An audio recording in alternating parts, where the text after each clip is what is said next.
Man, you put me on the spot. Hello, everybody. It's the NSDC Podcast. We're here. This is Manu. I'm doing the intro. We've got the new Doom with us. Don't even worry. We're going to talk about that. We got Elusive, of course, and we got Monster and Iron Mask Sergio with us. And we were just in a conversation about SDCC, and I think we're going to continue. But hello, everybody. Thank you for tuning in. Thanks for joining us, man. Yeah. For sure. Thank you. I like that we got Manu back and we just put him to work. That's fucked up. Yeah, no, that was the worst intro ever, and I apologize. I'll get better at it. I'm sorry. I mean, it was a little low energy, but we'll let it slide. You know, you're tired. It's late. Yeah. Everyone, it's late for you, dog. It's about to be 1 o'clock over here, Manu. Right? I can't. And we, welcome to NSDC. There you go. It's great. That's funny because NSDC, it's like SDCC, but NSDC, I got confused there. Right. Yeah, we might have to hit them with the cease and desist. You know what I mean? Yeah, and you might have to edit at the beginning because people have already tuned out. This is too much of me. No, not they saying like choppy anything. beginnings. Yeah. They're here for it. Sergio, you were asking, what were you asking? Let's hop into that conversation. All right, so obviously, like SECs happen. We saw the kith release, right, with the shoes, and obviously the big elephant in the room here is the slabs, the PSA slabs. Right. I know we've talked about it before, and it's kind of been like a thing that's been like in the process, in the works, right? Like and now we finally see the image of the PSA slab, and I was like, hey, is this the final? Is this like the final?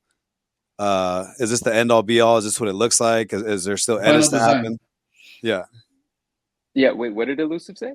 The final design. Is it like is this right. what was it? Or was it a rough draft, or was like, hey, this is it? This is the label. Like this is what we're going with. Right. So short answer, not the final design. And now let's dive into that. Let's talk about the label really quickly. It is something that if it were received, they would have stuck with it. But I had feedback on that label as of a month and a half ago, 2 months ago, whenever it was that I first saw it.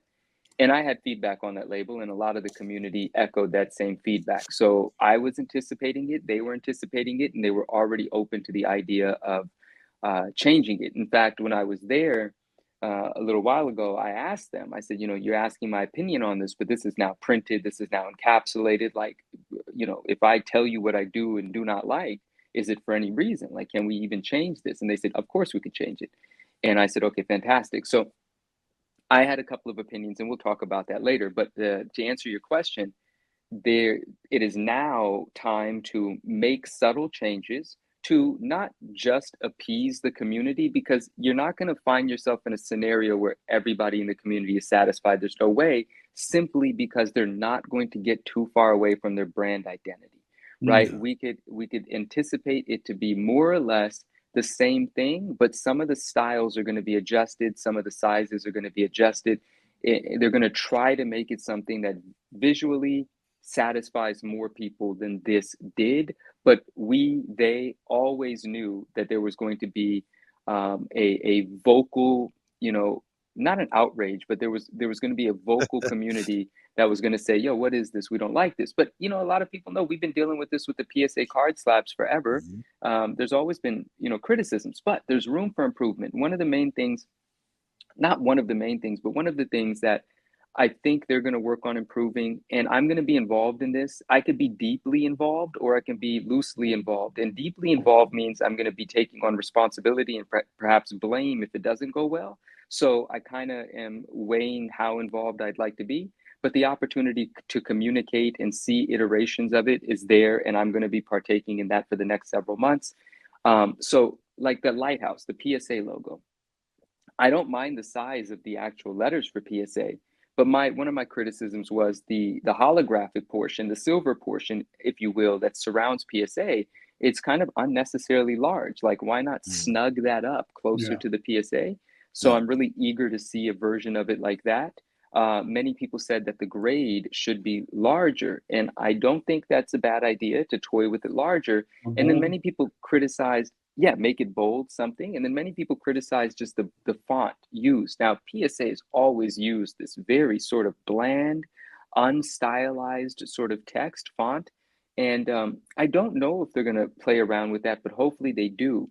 And we're very much in a place where we can actually send a mock-up to them. There was a stream that I did with, it was Swag, myself, and Neo Cards and Comics, Rob. We did a stream, and I said, if you guys want to Photoshop some versions of this and send them to me, go ahead. And then I was like, actually, wait, no, don't do that. I felt like I'd get inundated with stuff that didn't look great. And not unfortunately, it's still nice. Having said that, I did get sent a lot of things. And it's very clear who is a designer and who is not, right? And so there were a couple of people that I had to politely say, like, this is a good shot, but let's I'm gonna speak to some other people that are more professional in their design language, but this is good, thank you for sending it. But then some people actually sent stuff where you could tell they were designers and it looked decent, and we have sent that over to Elizabeth at PSA, and they are appreciating some of the things they've seen, and we'll see to what lengths they make changes. So the label is a work in progress. What comes out, what I like to call the retail slab, that's my language, not theirs, the retail slab, where we're going to submit books hopefully in January, that is going to be somewhat of a different label. Now, let's talk about the slab in general. This slab that you see here in this reel is larger in length and width than current CGC and CBCS slabs. And that could be an issue, because it's not going to fit uniformly into the storage that we have already. And this was a criticism that we provided them a while back. And so they already knew that they were going to prepare a more uniform size slab for actual retail service come January. So the slab that most people are going to, grade and encapsulate their books in is not this one. The technology, perhaps identical, the mechanism of encapsulating the inner well and some of the other things that I'll let them discuss. There's some new technology that they put into the actual encapsulation. That's going to be the same, I assume, but shrunken down a bit. So we're going to have a bit of a different label, a different size slab. More or less, what you're looking at is going to be the retail version, but refined. Now, this larger slab, this one here, they actually are playing with the idea of keeping it and maybe an enhanced version of it. But what they're suggesting is that they keep this, and for people that want to pay a little bit more to encapsulate really valuable books, they put them into this one. This one will allow the comic book to have more room on the edges. It's going to have, more forgiveness before it breaks if it falls. It's something that they think an expensive book makes sense to put in here. And go ahead. Quick question. On going back to the slab, regardless of the design features of it, just as far as the quality control and all that stuff, do you know if it's going to have the same HDness, like visibility that the new slabs have? Because the new slabs are noticeably a lot clearer than the older slab as far as the cards go. Do you know if they're going to use that same quality plastic? So I think they are, which is why this slab is so heavy. If you handle this slab, you are going to immediately recognize how much heavier this is than any other comic book slab we've ever held. And so I think it is using whatever the new plastics are. Now, the idea of clarity is, for whatever reason, as detail-oriented as I am, I'm the wrong person to talk to that about, because I think everything is sort of clear enough. So I'm the wrong person to talk about the finite differences in clarity. To me, it's beautifully clear. And I love the frosted edges the same way I do in the cards, because it enhances the focus and makes it look even more clear. It enhances the focus on the book. And I've heard a lot of people actually come out and say, you know what? The frosted edges are growing on me, or I like them too. And I like how it it brings the focus to the item encapsulated. So to me, I think it is the most clear stuff that they have, but I may be the wrong person to talk to about that. Gotcha. And let me ask you, do you know, in this particular slab for the SDCC, does this already have the UV protection? Is this like a sample?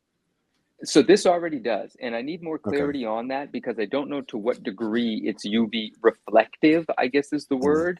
It fights off UV rays to 90-something%, but I don't know to what degree. And so I need some more technical stats on that. But this already is the UV reflective material. So it's the same material that they're going to use in both this version of the slab and the smaller one, which most of us are going to encapsulate our books in.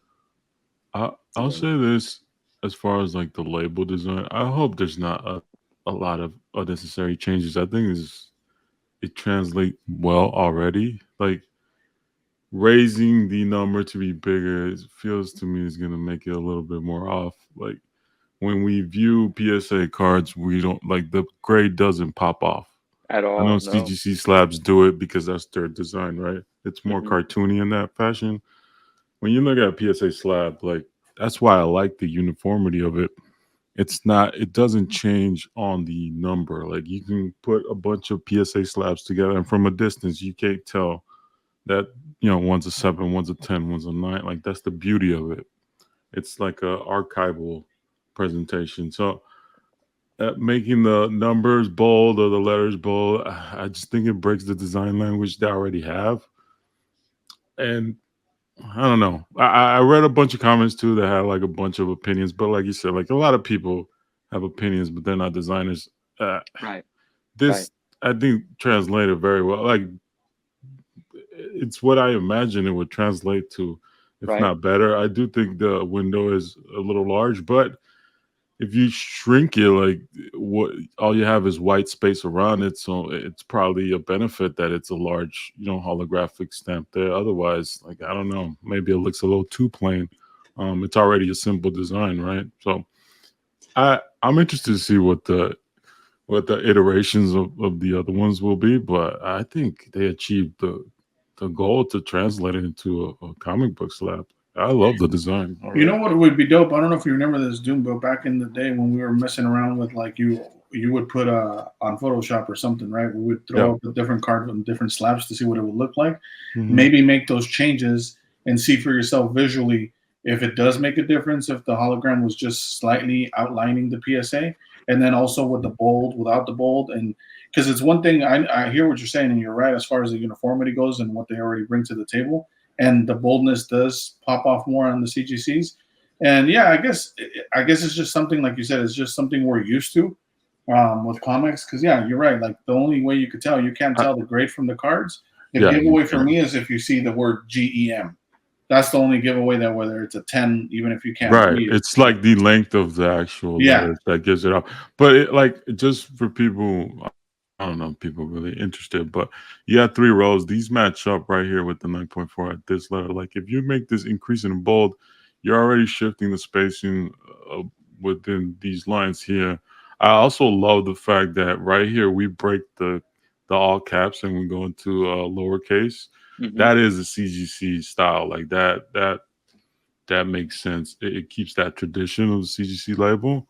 But yeah, I think if you shorten this box a little bit, yeah, maybe it wouldn't unless it change holds some that kind of much. like security device. If it's like for security purposes, then Right. then do some with it. I But mean, the one it's thing I am already excited for PSA, obviously them starting from like ground zero, is that they're going to be able to build a deeper like census, like database, like with newsstand stuff like that. Like CGC Yeah. when they and first you get started, that highlighted there. they didn't have that, and now they can have like the separation between, hey, this is a newsstand and this is not a newsstand. So I think Hey, that's going to fit Exactly. on it. that's a good point, Sergio. Another thing on that same line that you triggered a thought for me is, what about foreigns? Have you got into that at all, Manu? Like, are they gonna Just put just the drop our line, hit you know us what I up. mean? If you want some foreign stuff, let us know. Actually, that's very important, and I'll make a note about that because, to be honest with you, I didn't bring that up. I did bring up variants and all of the things that it's very important for them to break apart on their, Mark Jewelers and all that. Mark Jewelers, newsstand, double covers, as deep as they're willing to go. I said it's worth doing. Any of those nuanced differences, collectors like to know how many exist, and currently we're just Yeah. guessing. Yeah, and it's better to do it now than them having to correct it down the road. 100%. The whole benefit is they can incorporate it from the beginning, and it can be historically accurate. Yeah. I will say that in the same like design of the width, I know you said that they might change the option for like these might be for just higher grade versions. Yeah. I hope there's not a difference in cases like CGC has. If you get a Last Ronin book, it's a noticeable larger CGC case. Like I wish this is a preset where it fits multiple eras of books. Like even if like if that's the design process, I hope they stick to it and then just adjust it for the width and the height. Because if I'm presenting this, like I want them all to be the same size, kind of like the cards, right? They're all the same size. They're only difference in thickness. I would hate for it to be changes in width. Like it would just make it a little wonky. And I never liked that about the CGC slabs. Well, so if I understand you correctly, they are actually going to do exactly what you're saying you don't want them change. to. Oh, Because what I'm saying, the retail level slab, the one that they're currently building right now that doesn't yet exist, is going to be as close to a CGC and CBCS dimension, right? So you can stack them, you can put them in the same box. This particular one we're looking at here is wider and taller, and it's going to remain wider and taller. See, the reason they went with this one initially is because they thought they were doing something great in that this slab fits everything, right? And it would be one slab for everything, and the only thing that would change is the amount of frosting you have on that the border, right? Because there's these different frames. Well, I think that's a great design choice. Now I understand you have a whole customer base who's used to having, storage and stuff that you want to probably accommodate towards too. But as long as they have this option, I guess that's a fun, Yeah, this option is going to exist. And I have one request. Well, I mean, I have a couple of requests, but one request that kind of bothers me with CGC when they don't center the books and it's like all the way up and it leaves that negative space at the bottom. And I'm like, man, like, it's I don't know what it is. Obviously, like, hey, maybe it's just like the small detail, but like the fact that they just shoot it all the way up and just like, shove it. I really hate that they do that. Yeah, so CGC sometimes uses a wedge system to keep books isolated to a certain side if they think that it's not the right thickness for the encapsulation, like it would wiggle too much. And they don't care about the visual appeal of it. They'll like wedge a book to the left or wedge a book to the right. You'll notice these rectangular or somewhat triangular cutouts that are attached to the inner well on some CGC books. It's not uniform. It's kind of done willy-nilly. PSA is not going to be using a wedge. The current technology that they've designed is not going to use a wedge system. It's going to frame the book with this inner barrier, if you will, this inner frame where CGC has an inner well. These books kind of sit in between this independent floating system on the inside, and that is always going to center the book.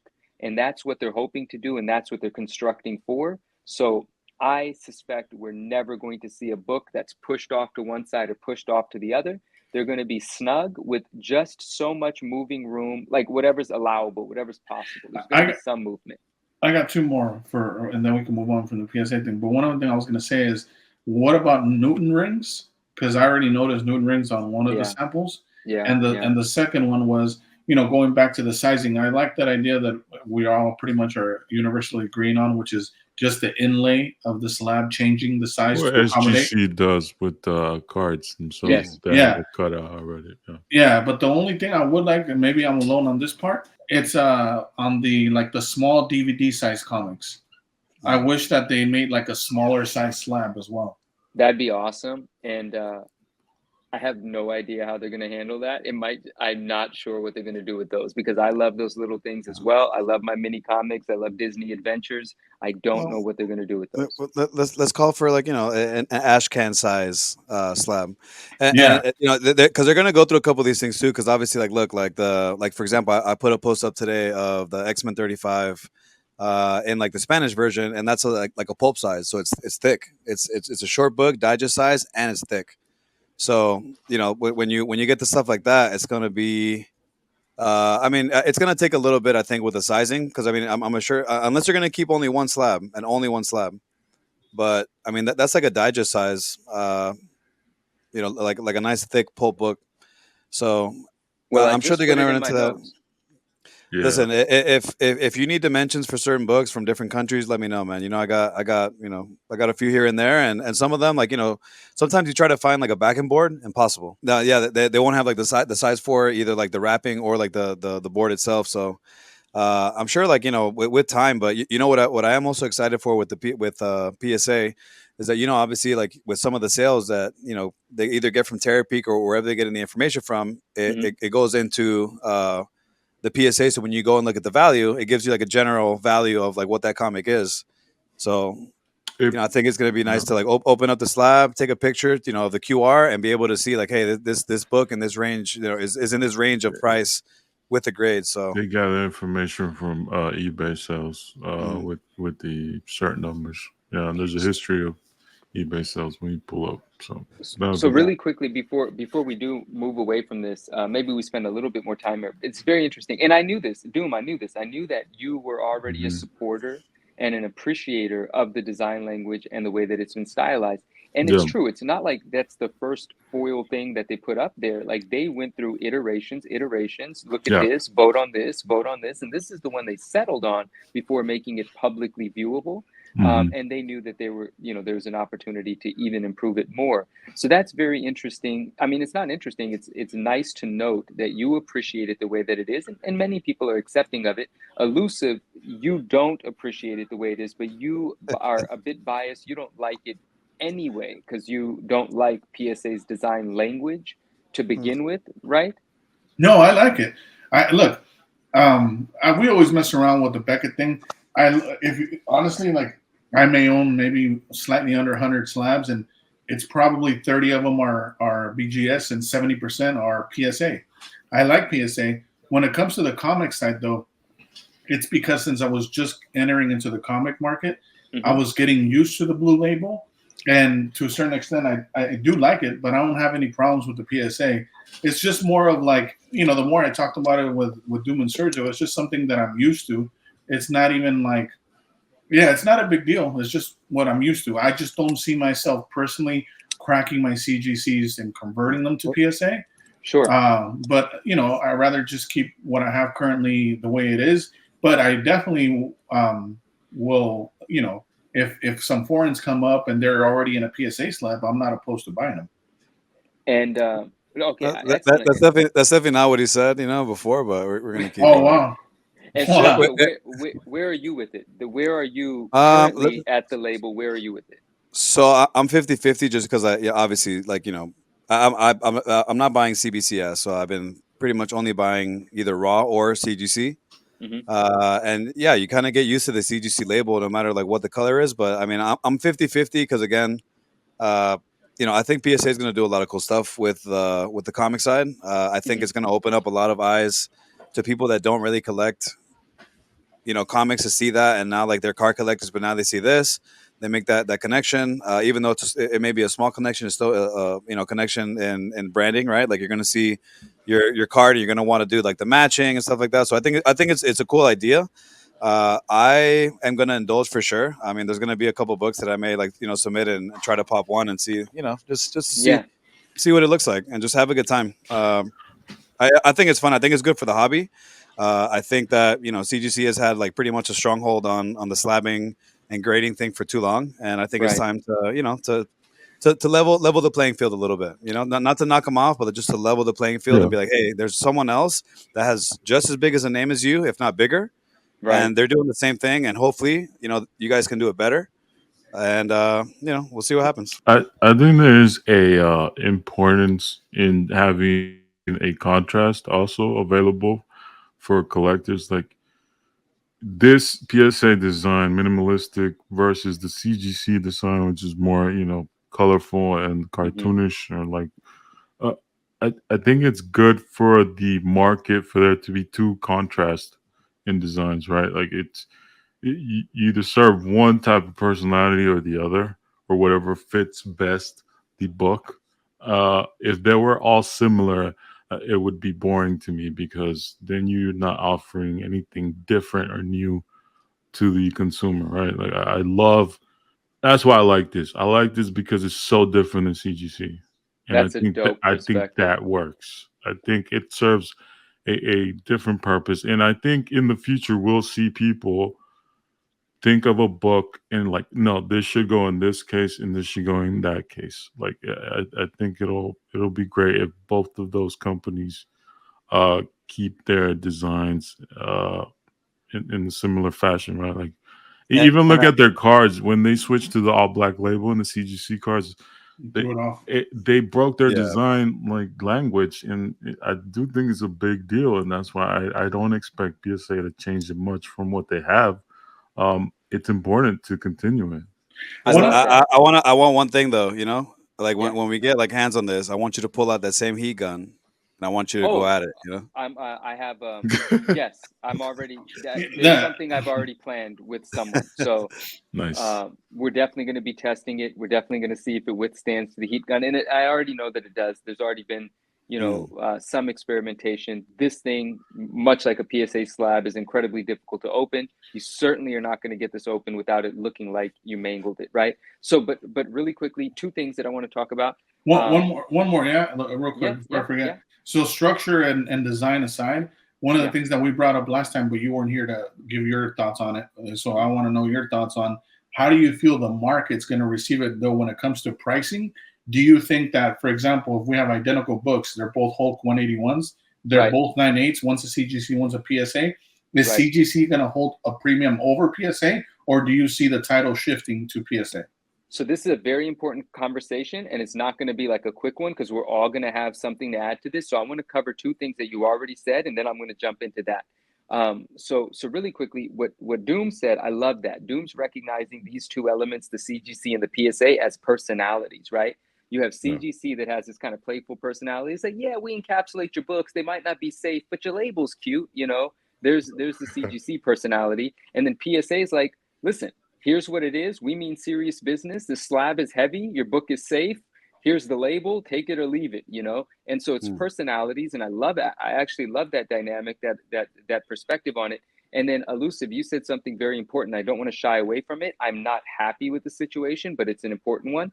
When I was at the facility, that is when I handled the first ever encapsulated slab, the first ever ultrasonically sealed slab, I handled it. And prior to them being encapsulated. What was the book? What was the book? It was one of the kit books. At that time, all of the kit books had come to the PSA office. It was the day that all the kit books came. I saw all the kit books, played with all the kit books, with the exception of the most common one, which is the Doom cover. And that makes sense now because that was not encapsulated. So it wouldn't have been a PSA to get encapsulated, right? So that's why I never saw that one and wasn't even aware of that one until the article had, the elements of the article came out. I was hoping you had a little slab one somewhere on the side, you know, in the cut somewhere. No, I've been very good about not. I don't. There's something far more important in this for me than getting a couple of books and shoes and stuff. So I'm focused on the end goal for myself, which is not about asking for free stuff, and I'm not troubled by it. And so, but in terms of like being hands-on and touching things and having access to stuff, I'm taking full advantage of that. That's just amazing. I'm in Disneyland, when I'm in a place like that. So I remember seeing all of the kit books were there. I handled all of the first encapsulated ones, and I saw them being put together. I saw the different elements of the encapsulation, and I said, you guys got Newton rings figured out?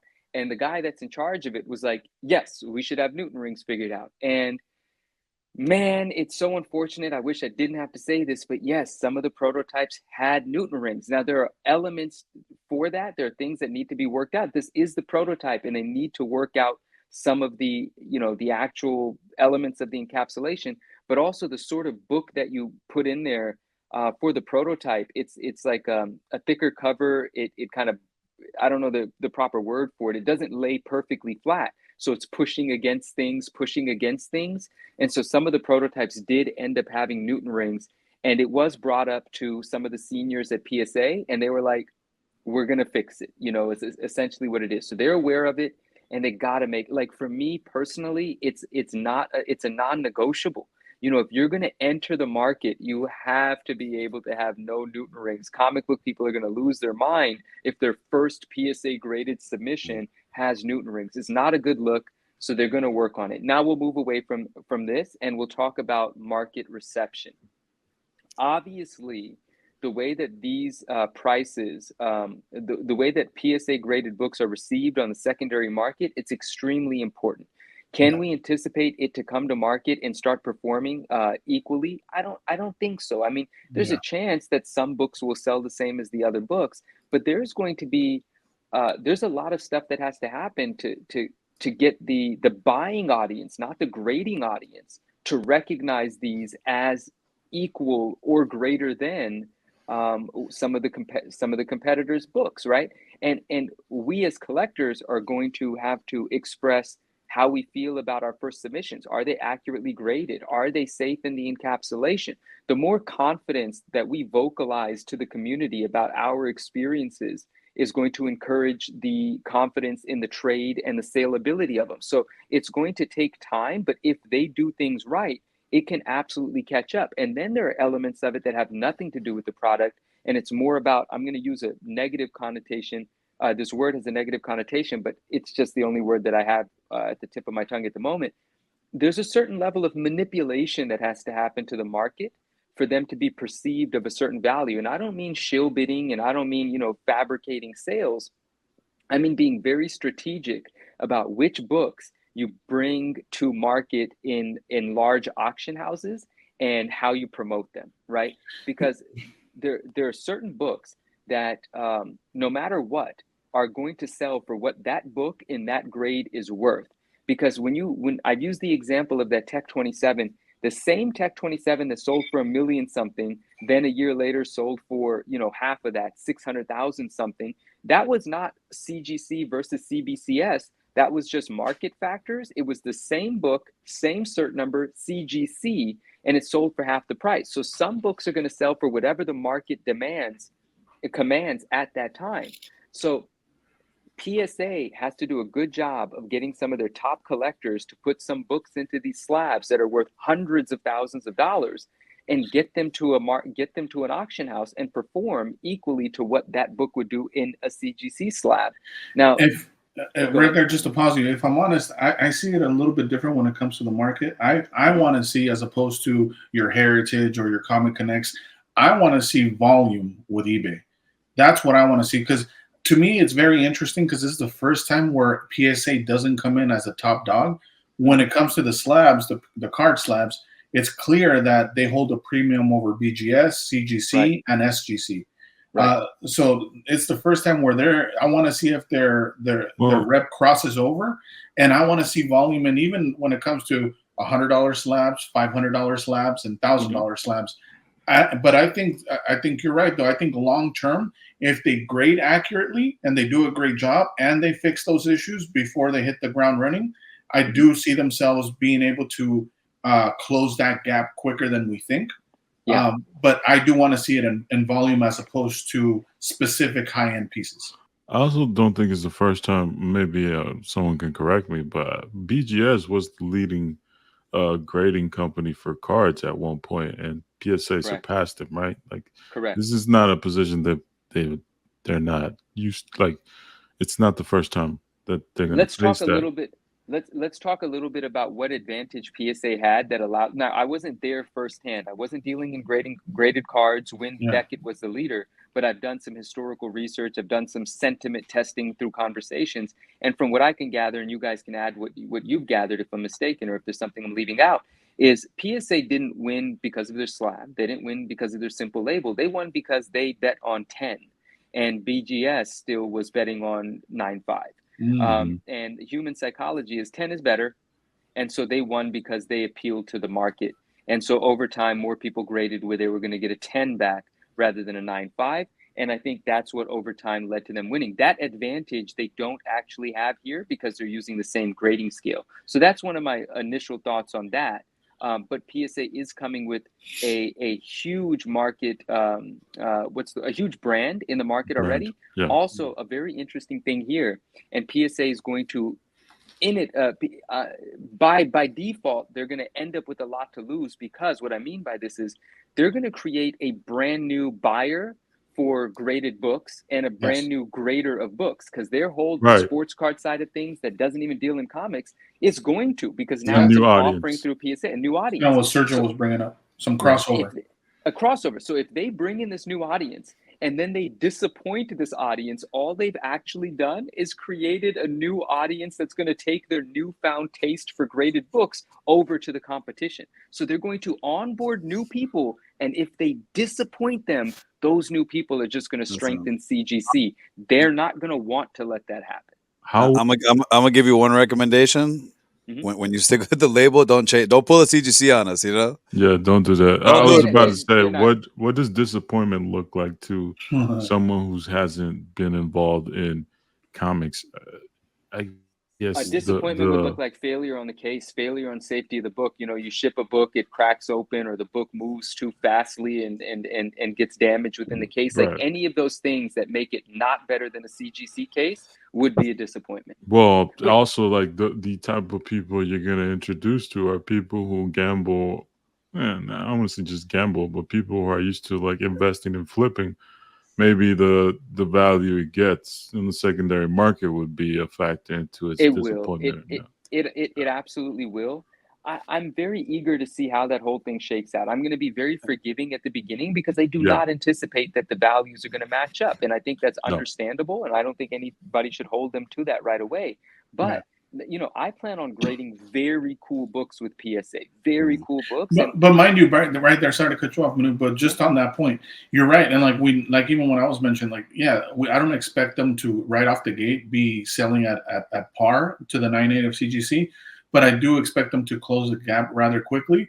But in that meantime, in between time, that's when people like ourselves that collect and sell could take advantage of that gap. That's right. True. So it's also a good thing if you recognize that the 9.8s are up to par as far as they are grading them correctly, but they're still not selling or being received in the market in the same way as the 9.8 from CGC. Then why don't you buy a PSA 9.8 and either cross over or hold on to them until it does get to that point? Absolutely right. Also And think, no, please. I also think it's interesting to see what this audience, because this is a different audience, what they encapsulate from the beginning. I think you're gonna see, and I've talked to other people. Sports Illustrated. Yeah, you're gonna see magazines, right? You're gonna see a Magazines, yep. different content inside. It's not gonna be just comics. You're gonna see a lot of what they even showed, right? Their own PSA magazine slabbed up, Which is I know super dope. they have variants and numbered versions. And then you are gonna see it's going to be cool to see what that audience decides to encapsulate and put in the slab. I don't think it's going to be it's not going to be just comic books off rip. And it's not going to be all no. of the same keys that every comic book guy grades all the No. time. These are people that are going to gravitate towards whatever they think is cool. Sergio, sorry, you were saying? I had one more question on PSA, and this may be a little bit early, but you know, I know that recently CGC did the whole JSA authentication. How are we doing autos? Because obviously you guys are hopping in the game a little late, right? Do we need witnesses? You know, because PSA card doesn't really necessarily need witnesses, right? They do the PSA DNA. No, Is PSA DNA attached to same the thing? comic? It's the same thing, and exactly. And Doom asked me a very interesting question a couple weeks ago, and I do fully intend on having that conversation. And he said, "What about sketch covers? You know, what about artists that do remarks and sketch and stuff like that? Are they going to be able to authenticate, verify those?" And that's such a unique question. So I'm going to be asking, the management there as well as Mark Wilson that question. But in terms of the simpler version of that question, just autographed books, the signed books are going to go to the same exact department that the signed cards go to. So they're going to be treated exactly the same. Yeah. But that's a big advantage that they have already because of PSA DNA. Now moving forward, I'm not though, sure about signing events. I don't know what they're thinking there. But moving forward, you know, CGC requires you to have a witness. You know, let's say that, hey, I'm going to go to Bianchi's booth, right? You got to go with a witness, and they got to witness a signing. Again, PSA coming kind of late into the game. Are we kind of like not doing that? Like, do you not have to? Can you just get it signed, take it home, and then submit yourself? I imagine they won't. Just because you can absolutely they already have a system where they don't rely on that. Right. So you can absolutely submit it without it going through, an official witness or so on and so forth. But that, when I said, like, I don't know what they're doing about signing events, I'm also incorporating that facet. I don't know about a witness program, a signing event program. Yeah. I don't know about any of that. But in terms of, like, can you get your book signed and send it to them and say, authenticate my signature as well, and no one witnessed it? Absolutely, you can. The same way that they've been doing with cards, they're absolutely doing that. I mean, I saw that department. I know where those books are going to go. And then, so yes, but the other interesting thing, I'm backtracking a little bit where I said, what gave PSA the lead over BGS was the psychology of a 10. And everyone knows the PSA 10 is an imperfect card. You know, it doesn't necessarily even cross over as a 9.5 sometimes. It certainly doesn't necessarily cross over as a 10. You know, there's a gamble there. And they know that they're encompassing that range, but people are comfortable with that because they still get that number grade of the 10. Now, we're going into this with Mark Wilson programming the guide to grading. But Mark Wilson is coming from CBCS. CBCS follows something very similar to CGC. There might be differences in nuance, but more or less it's exactly the same. And I've had candid conversations with him about 9.9s and 10s and so on and so forth. Now, he is bringing his criteria, his mindset into it, but we have to wait and see how much the actual desires of PSA to give out 10s are going to influence these grades. And that's going to be community tested, right? Because if PSA delivers a 10 and we look at the 10 and we're like, this is like a 9.8, that's not the greatest thing in the world, right? So they're going to find this interesting balance between what Mark Wilson wants and knows versus what, you know, the culture of PSA is. And what is a 9.9 to PSA? You know, PSA has never had anything with such finite changes. You know, you went from a 9 to a 10. Below that, you had 0.5s. But what does PSA make of a 9.9? When does PSA say this 9.9 is a 10? Are there going to be more 10s than 9.9s? That's going to be a very interesting thing to find out. And that's going to be an internal, definitely an ongoing discussion and battle for them. And we as on the consumer side are just going to have to find out through experience. I was involved in getting them to not, I was involved in the early discussions of whether they should do a 9.5 scale, like adopt the card scale over to comics. And I'm glad that it went this way and not that way. But I am not going to be very involved in what it actually means for them to give out a 9.9 or a 10. And the reason I'm not going to be involved is because they're paying Mark Wilson a good amount of money to be that guy. He's the expert there. I can't say anything about that. I'm just going to receive my books at the end of the day and decide whether I'm happy or not. Maybe I could provide some feedback, but that's up to Mark to sort out. And I'm curious to see what he sorts out. Yeah, I think that's a good thing too, because I think there's more room for like nuanced things in the grading when you're going from 9.2, 9.4, 9.6, 9.8 than a just clear cut 9, 9.5, 10. I honestly think it's probably too late. I mean, and I don't think they would want to do this, but it would be awesome too if they adopted that backwards. Instead of doing what the cards are doing, have the cards do what the comics are doing, and instead of having gem in 10s, which still keep the 10, but also now have 9.9s, 9.8s in cards. I think that would allow for, you know, I don't know, you know, again, we're used to it, but I think it would be dope. Yeah. That's essentially BGS, right? Because BGS is 9.5, call that a 9.8. BGS is 10, call that the 9.9. And BGS is Black Label, that's the 10. Yeah, right. No, but I mean in PSA. No, I know. No, I'm just saying, like. But I think part of the appeal is the simplicity, not having a complex system. Now, as far as the cards go. Right. No, I agree. And now there's also, you know, Rob, Neo, Cards and Comics, it stings every time he says this. And, you know, now it's just a joke between us, but he wants to do away with 9.9. You know, he's like, why is there a 9.9? Give it a 10, give it a 9.8, or give it a 10. You know, why is there 9.9? Me personally, this is never going to take, if I had my own company to take it a stick, but me personally, I want to do away with the 10s because I don't think there's such thing as a 10. I think 9.9 should be the ultimate grade, but I know why that's not going to work for much of these companies. So I don't know if there's still a chance. I don't even want to put that into the world. As I understand it, and as it's been explained to me, that, you know, Neo has. I think Neo's right. Let's scratch out the 9.9. No, let's just go by 0.2 increments. Hey, you know, there's a lot of people doing rebranding on their IG. You know what I mean? So you could be the 10.0 newsstand. I actually would not have to do any rebranding because that would make the 9.9 even more elusive, unique, my friend. Exactly. I like that. You're right. Yeah. Well, but also, you know, like in the CGC, like there isn't. I mean, doesn't it go by 0.5s after below 9.0? It does, yeah. It goes by 0.5s all the way down to this very odd 1.8. 1.8 that right? exists, Which is weird.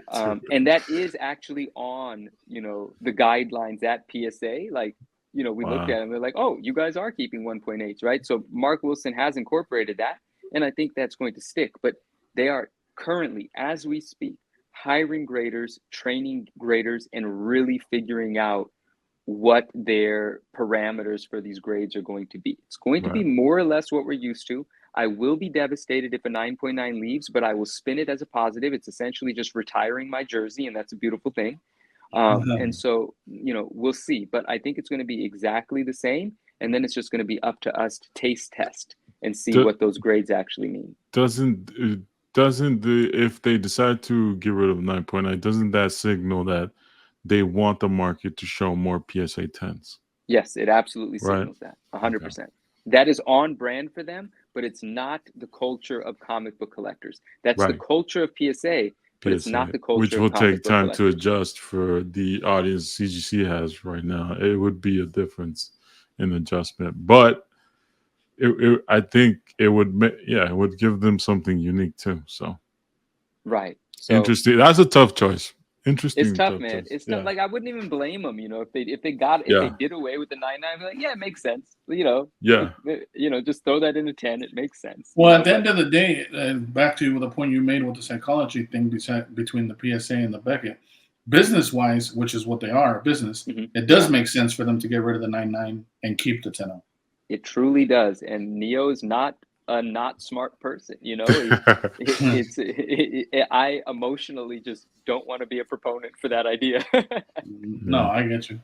I see both sides for sure. But I can see both sides as well. Like, if they did away with the 9.9, like, dude, it makes a lot of logical sense, So I don't know if that's a conversation that is actually happening internally, but we'll see. And I'll tell you one thing that Mark Wilson said that was eye-opening. And the first time I heard him say it was the interview he did with, his son, David, Comic Book Invest on YouTube. Because Dave, I think Dave is fine. Yeah, Dave was pressing him about 9.9s. He's like, all right, but Dad, are you going to give books the 9.9s they deserve? And Mark was delivering very PC sort of answers, right? But the summation was, I'm going to give the books the grades they deserve. But then they talked about it not in the context of PSA, but in the context of CGC during the pandemic, why so many books didn't get the 9.9s they deserve. And he framed it beautifully. He said, look, man, you had an influx of books come into CGC.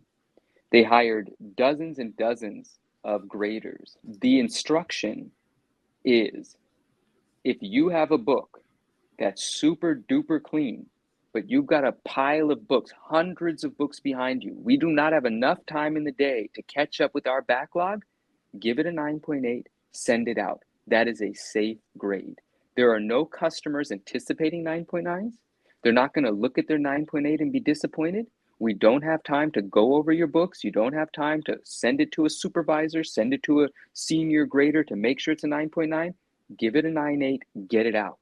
That's how most of this happened for years and years. And he's aware of that. Now, if PSA gets inundated, does that same thing happen to us? I guess there is a real possibility, because he makes it, he defines two different types of grading: professional grading versus, like, us grading. One book a day. We got all the time in the world to look at our one book and decide what our one book is before we submit it, versus professional grading, where you have to account for the business of it as well.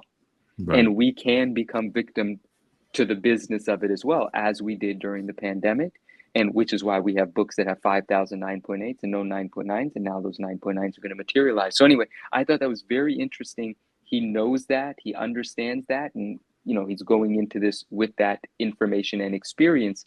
We'll see if he lets that happen or if he fights it. We'll see. Yeah, and there's smart collectors out there that they knew this or felt that the same way, and the 9.9 candidates, they didn't send those in; they just stockpiled them. That is what I did. That was a layup, sir. I appreciate it. I caught on to that very late, but I thank you. So, and another one too, with with obviously competing with CGC now. Obviously, CGC, their membership is, to sign up to be able to grade is, I believe it's free right now, right? Like, we don't even pay anything, just it's free. Does the CGC also have a free tier now? I think they have a free tier. I'm curious, is PSA going to follow that same route and do free tier membership? I'm going to be completely. I'll just be completely honest with you. I never spoke to them. I did speak to them a little bit about pricing, and as far as we've got there is it's going to be competitive. They have no reason to charge. They want to win customers over. They're going to make it incentivized. They're going to make it competitive. They're most likely going to have a crossover incentive structure as well. Like if you want to get a book out of a CGC slab or a CBCS slab, they're going to make it in your favor to do so. So they're going to do a lot to earn your business. But in terms of the membership structure, I never spoke to them about it. And from my understanding, a card, you can submit a card with no membership. You just have perks if you have a membership. I would assume that just translates over. Yeah, it's just bulk rates that are available if you have a membership.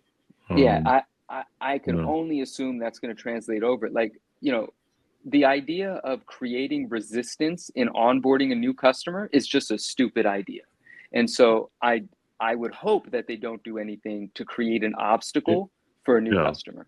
And they run promotions, like quarterly promotions. I'm sure once they kick off the grading, they're going to have a promotion to make it easier.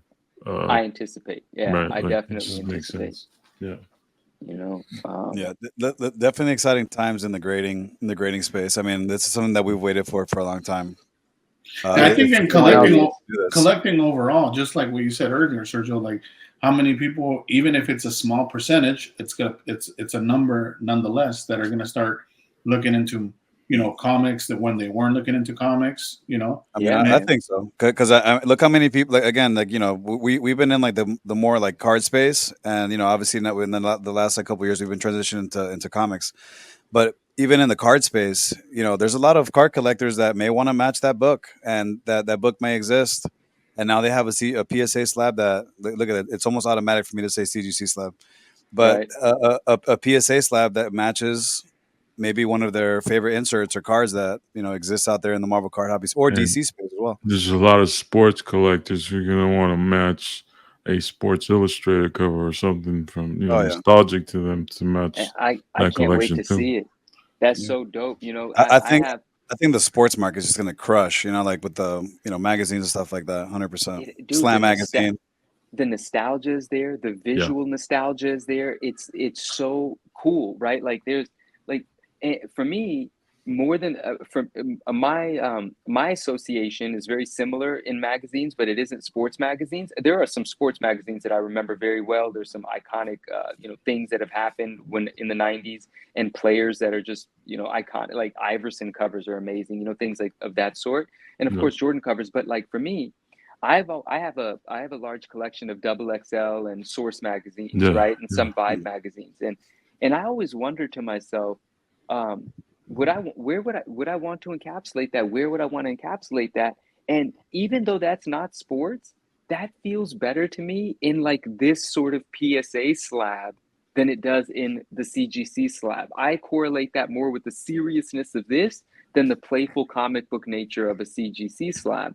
So I'll probably slab some of those magazines. Man, some of that stuff is going to bring in value just because of its scarcity. It doesn't even have to be extremely high grade.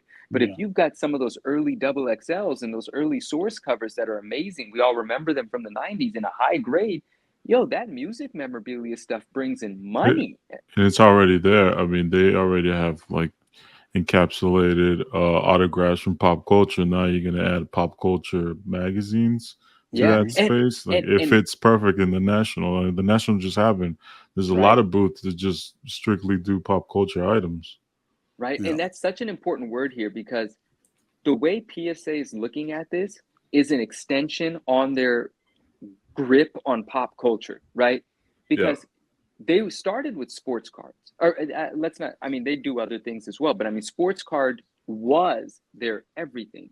Then TCG, also known as, TCG, non-sports, but Pokemon, most importantly, really took over. I mean, when you look at the stats, it's crazy. The data is crazy. There's way more Pokemon being graded than sports cards. It's just what happened. And that all kind of fits into a wider bucket, not called non-sports, but called pop culture, right? And the individual that's heading this whole thing up she's amazing, and I really respect and appreciate her. Her name is Elizabeth. She's the general manager of pop culture. She introduced the, because we talked about the PSA magazine. They have their general magazine, but she introduced the new pop culture magazine, right? BCG one. Yep. Exactly. And people are having a great deal of fun with that. They're actually encapsulating that magazine in CGC slabs. So PSA is obviously eager to get some encapsulated in their own slabs. And that's going to happen. They're looking at this as expanding their foothold on pop culture. And if you think about it, that's kind of what anybody that's ambitious is doing right now. If you guys watch the latest Netflix, the latest season of the Ken Golden show, The King of Collectibles, what was the underlying sentiment in that whole show was, we got to take over pop culture. Pop culture is huge. We want to do pop culture. Sports is what we do, but we need to get a grip on pop culture. And that means movies, that means music, that means comic books, and that means, all of these things. This is actually their big pop culture play. And I think that word is very important, or that phrase. You could kind of see that also even when it comes to anime. I think they're starting to recognize that the older generations were more so into sports than the new generations are. So they have to shift that. Okay. That's true. Yeah. Especially my niece and my nephew. Like, they don't really watch sports, but they're definitely watching Crunchyroll all the time. And to that point, like, they're producing the promos. Like the latest TCG PSA magazine gave away the One Piece card, right? And those have been doing crazy numbers on the eBay marketplace. So I was invited to write articles in that magazine. So hopefully you guys will see an article written by me in that magazine. that'd be fun. I don't know what I'm gonna pick something to write. There was actually a huge X-Men Marvel card showcase in, I think it's not last month, but the month prior, which is not, I don't think anyone talked about, but there was a whole presentation of a bunch of X-Men cards, which was pretty cool because they went in pretty niche cards. They went in deep in the archive. And it is pretty nice. If you guys remember, a couple years back, PSA was kind of getting a bad stigma with Marvel cards. I don't know if you guys remember that. No. And dive into that. What happened? They just felt like Marvel cards weren't getting like the love. Like they just weren't getting love. They weren't labeling them correctly. Yeah. Like there wasn't a lot of knowledge of it. Yeah. I got some mislabeled cards for sure. No. So a couple years back, that was kind of like a topic of discussion, and now you're getting into the comic space again. I just think that they should just take a step back, look at all the mistakes the CGC made. You have a chance to like do it right from the beginning, So I think that's like the best part. Like, hey, someone else like got burned by it. You see it, and now like you have a different avenue to take and be like, hey, we're gonna do this and we're gonna do it right, and we see the mistakes, we see what can go wrong. And let's try to just avoid, those bumps in the road. I think that'll be important for their success, is just to just again learn from their mistakes. Let them keep, doing the best of it. Even like little detail like the UV protection. Of course, it's not like 100%, but like when I saw that, I'm like, man, finally, you would expect for CGC to have done that so long ago, because they've been pretty much the king of comic grading for so long. It's actually crazy that they don't. It's actually wild, so absolutely. I was so scared that people were going to just be so turned off by how heavy it was, but it's weird. I mean, it's weird to me because I was anticipating for there to be more of a backlash, but a lot of people were like, well, yeah, it's heavy, but whatever. And then people that don't handle as many books as I do, they didn't even realize it was heavier because they're not, Yeah, I think it goes back to the psychology thing you mentioned with the grading. I think they attribute heaviness to more secure and sturdy. Right. I attribute it's a positive. And it makes a lot of sense. But in my mind, I'm like, well, that's just going to fall harder. It scares me, right? Because even if the case doesn't break, the energy has to transfer, which means the book on the inside is going to be jarred with more energy. Right, because the gravitational pull of a 5-time heavier case. So that's where my head went with it. But again, I haven't tested it. I haven't drop tested it. I haven't tried to break into it. But I just had an idea. That quote unquote case break. That's something I'm going to try to do. Just send me one of those Doom slabs. You know, we'll make a video. You know, Doom slab. For sure. Hey, so have any of you guys got your hands on the Doom Kith book? Is that something you guys went after and bought one, or what happened? That's a good question. One of these guys are Doom guys. I have Doom guys, one of the homies picked me up a copy. I don't have it with me yet, but I believe they were like shrink wrapped and maybe sold individually. I don't know. Really? This was. Okay. Yeah. I saw that Venom was on there too, so I was like, okay, Venom's on the Doom book. I dig it. Yeah, the art looks pretty cool. I dig it, and with all the Doom news and the direction they're going in, it just makes sense. Yeah, like, he's a central figure. Yeah, you know what? One of the takes I had personally that I was thinking about, and again, just being honest up front, like. I used to be kind of like maybe not as heavy as Doom was at one point, but I'm definitely was a sneakerhead. And I noticed that like we as collectors, we're paying a lot of attention to the new slab. We're paying attention to how smart Kith is with their promotional items, right? Like I personally think they did a better job with the cards in the comics. Just one thing that I didn't like off the bat is that a lot of the comics weren't numbered and the cards were. So personally, there's no numbering on the comics, right? Yeah, so I enjoyed that. But what I think everybody was overlooking is like, man, the shoes are definitely not for me. And how genius of them to like force you to buy the shoe in order to get a comic. You know what I mean? And I had to remove my personal opinion of the shoe and ask myself, like, is this what like? Because I know those dad shoes are hot.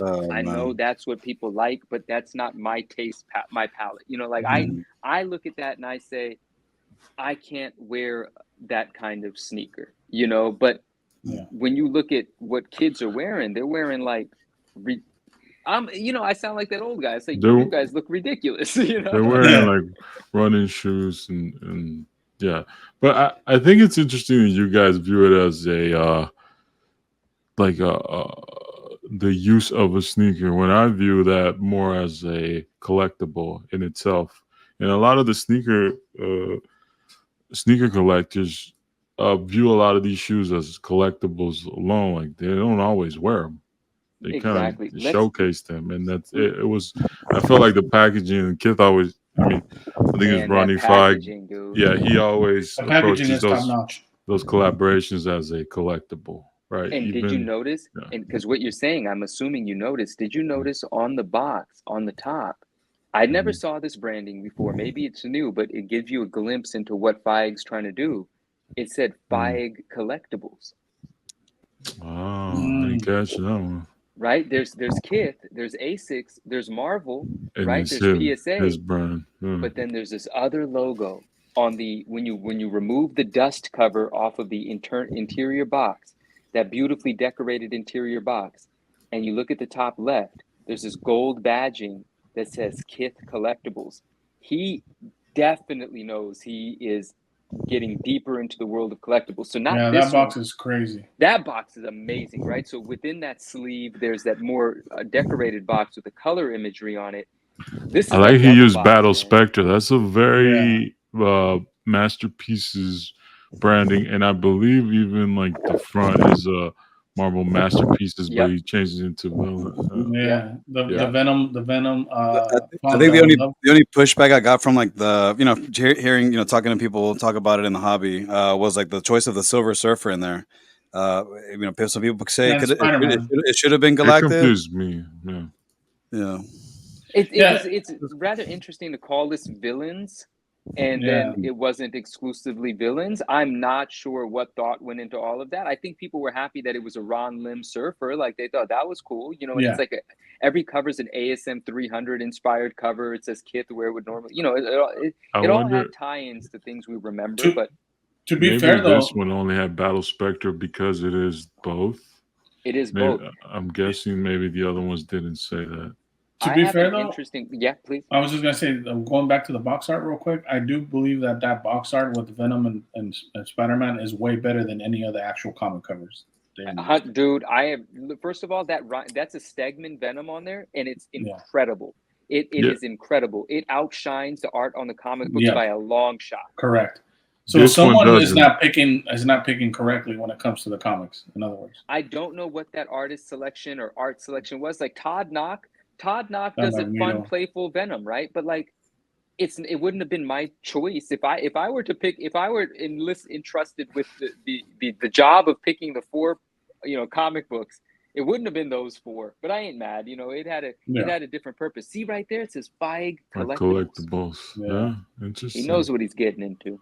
And again, this one doesn't say Battle Spectra because this is the Magneto one, I believe. So little bit of a tangent, but a question I would love to ask you guys, because I asked myself and I asked a friend that I was on the phone with. Just a thought that occurred to me. I have no idea if this is worth anything, ties in it to anything or not. But back in the day, 92 masterpieces. Those are the Battle Spectras. That's what they were called, Spectras, right? Love them. And then recently we saw them put out Battle Spectrums. Yep. Right? And it's like, what the fuck kind of stupid decision was that? Why did you do that? And now this is me tinfoil hat, conspiracy theory. Maybe there was some trademark thing and they couldn't use Spectra anymore. That's right. Because that was Skybox. Maybe.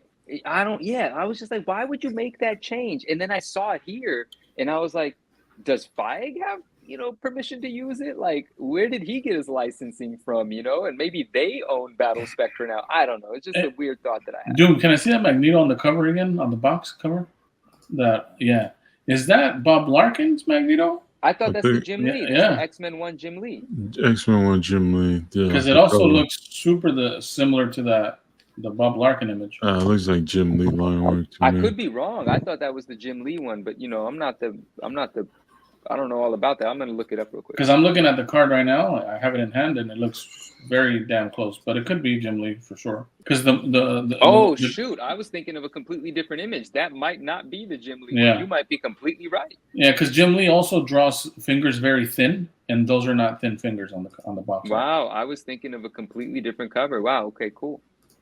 It does look like his line work though. Well, So bring up that card though I'm talking about, and then look at that. Yeah. Let's see the card.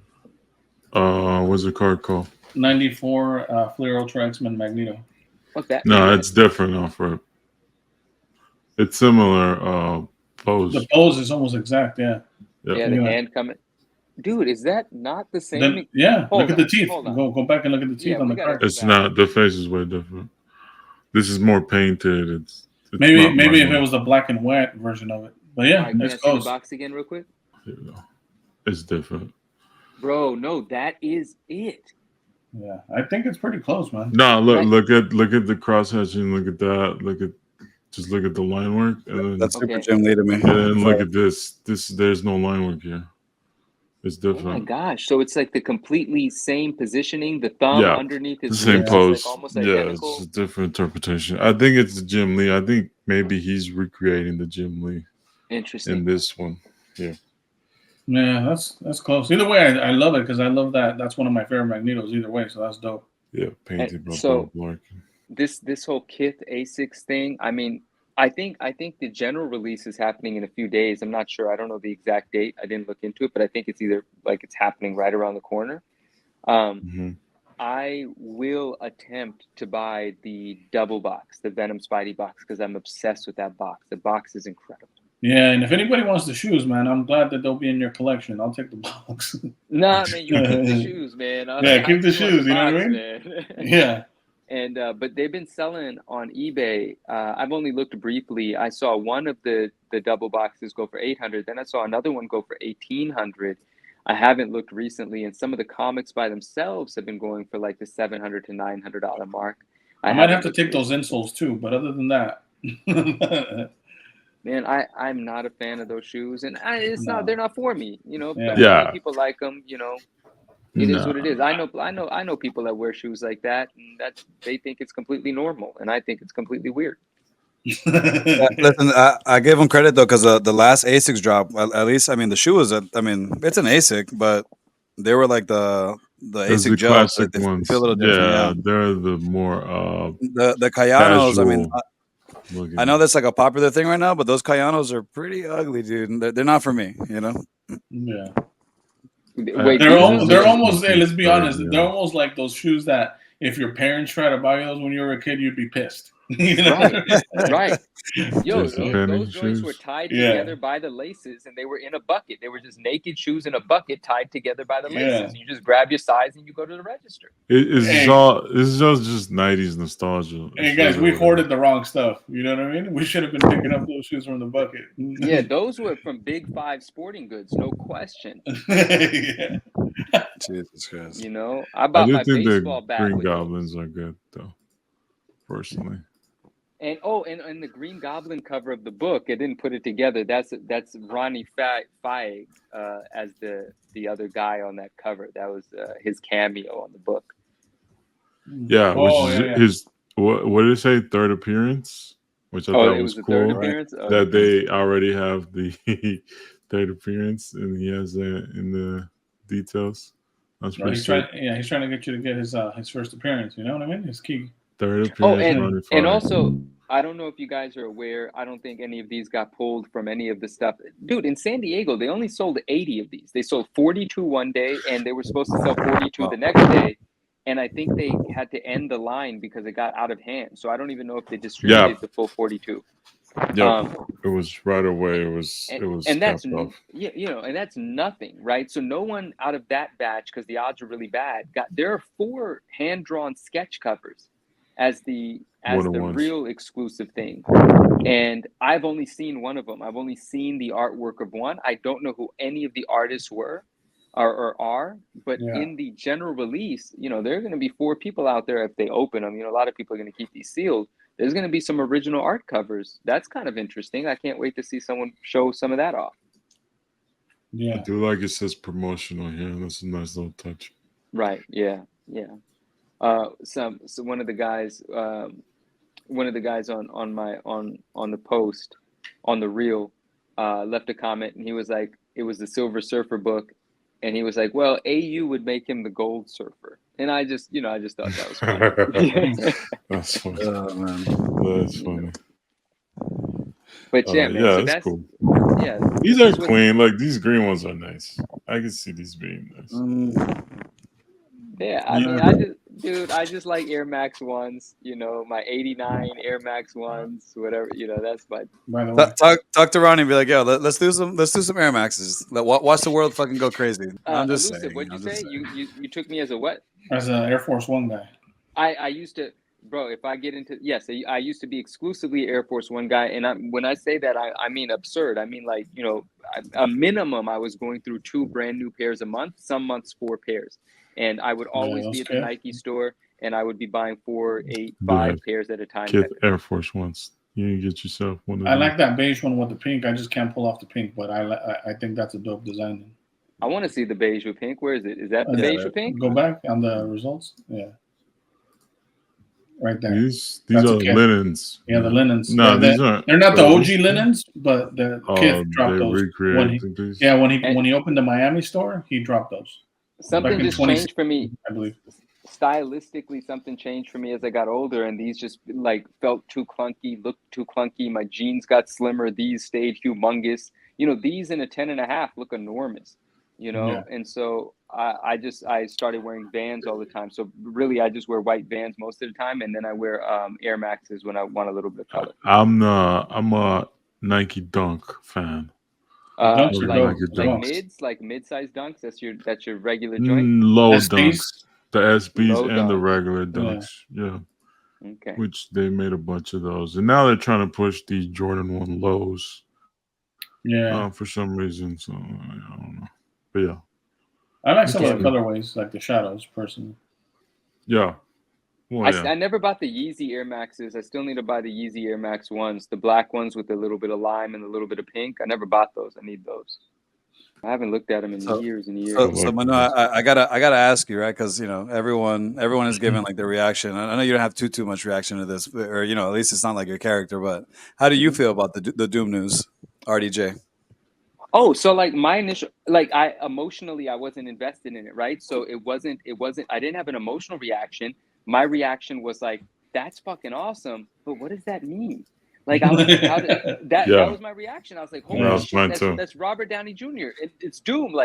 Once I said, what does that mean? I was just happy for you guys. Like, no shit. I was like, oh, bro, they got Doom. Like, oh shit.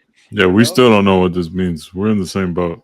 We're still trying to figure it out. Yeah, like how does Iron Man? I don't know this modern storyline where there's a clone of Iron Man that's Doom I don't know none of this stuff. Yeah. So there's a good, I would tell people, there's a Comics Explained, which is a good their big YouTube channel, right? YouTube channel has one of those Iron Man becomes Doctor Doom. I watched it. Yeah, there's a story there. There's something, but I was just excited that this might be the video. This became really famous where the one guy goes, Jared Leto, he became famous for that. But yeah. I will say though, listen, obviously, like we were watching this kind of like live, right? We were like in the backstage, like watching this with Johnny and Free. And when it got announced, obviously there's a little bit of hype, man. But I will say maybe I'm just like the old like grumpy old man, but at this point, like when I saw like the whole like hype train with like all the comics, I'm like, here we go, like here we go with the with the FOMO books. This is one of them. Yeah, it's so predictable. It's gonna happen. And the way he breaks it down, it's interesting. I hope they do something similar to this. I do think it's gonna be where it's an alternate Doom. I don't think this is the only Doom that the MCU is gonna have. Hopefully, because do you think they're bullshitting when they say it's Victor Von Doom? Because doesn't that mean it's the OG? Yeah, I think when they say that, there's a like in this story. I think Victor Von Doom basically swaps bodies with Tony Stark, so he is technically Victor Von Doom, but he's really Tony Stark. So I think they're being playful with the wording, but we won't know until. What are the views on this video? This channel gets a lot of traction. What are the views on this one? 1.3 million views. That's quite a few. 5 days ago. That's quite a few views. That's a lot. Yeah. That's a big deal. We got some catching up to do, guys, in the social media space. We got to start doing some fucking foreign comic breakdowns over there, Sergio. What are you doing? Holy shit! Yeah, Sergio. When we kicking off the series, Manu, can you put pressure on publicly right now? Listen. I spoke to you guys the other day, right? And I was like, hey, look, like these guys. Well, I don't know if maybe you were on. I know it's Doom for sure, but I was just like, you know what, man? Like, like. As much as I would love to do like my own space stuff like that, I like hanging out with you guys. Like I like hanging out with you guys as a crew. And I told you, I said, I'm just gonna rip the box here with you guys. It's I'll be honest, like you guys know I lead kind of like a busy life, and I make time. Like right now, it's at 3 a.m. my time, to hang out with you guys. Yeah. Wow. But I like to hang out in this space with you guys, and I'm just gonna rip this shit with you guys because you guys are the homies. I could do it by myself and all that good stuff. It's not fun when you do it by yourself. It's just not as fun. All right, so we're gonna push Sergio to do more foreign. No, what we did say was we're gonna maybe set like a little time at some point in the week to drop like a midweek, like a mail call or something like that. Just something really quick. I think you should just at least do some like bedtime stories for us in Spanish. Oh, I'll tuck you in. Yeah. I could skip the tuck in, but I appreciate it. I'll pull out the la prensas, I don't want.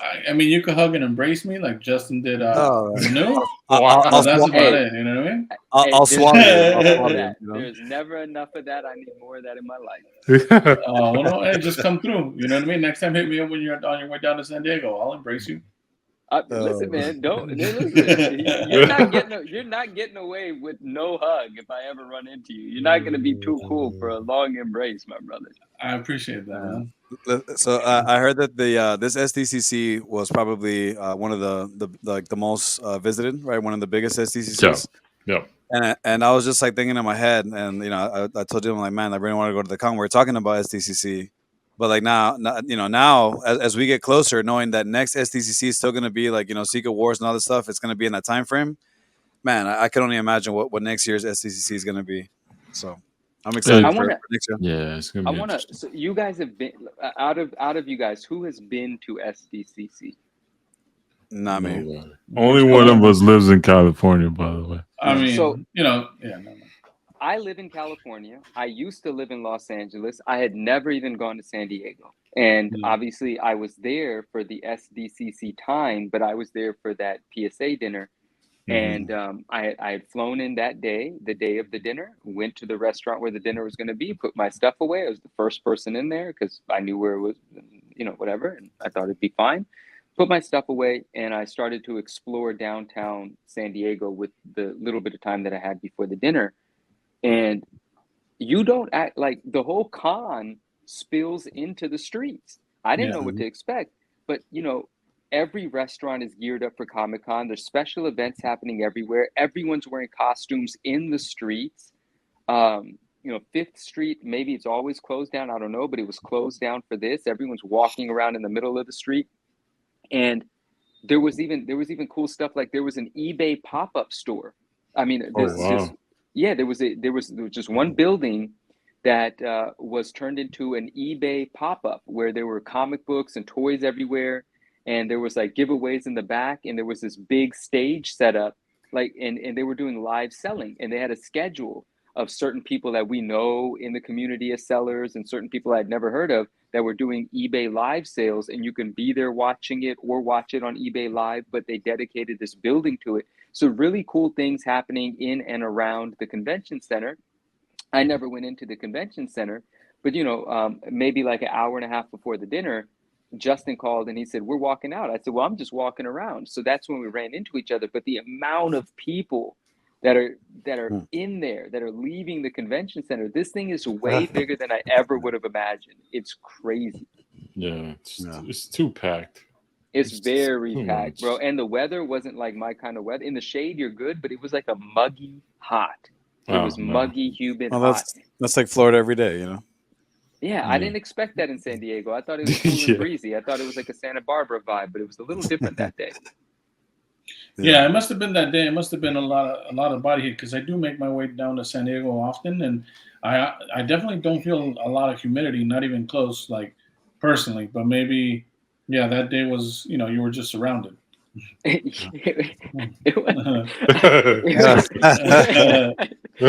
it, man. No, I mean, I didn't mean anything by that. What do you mean?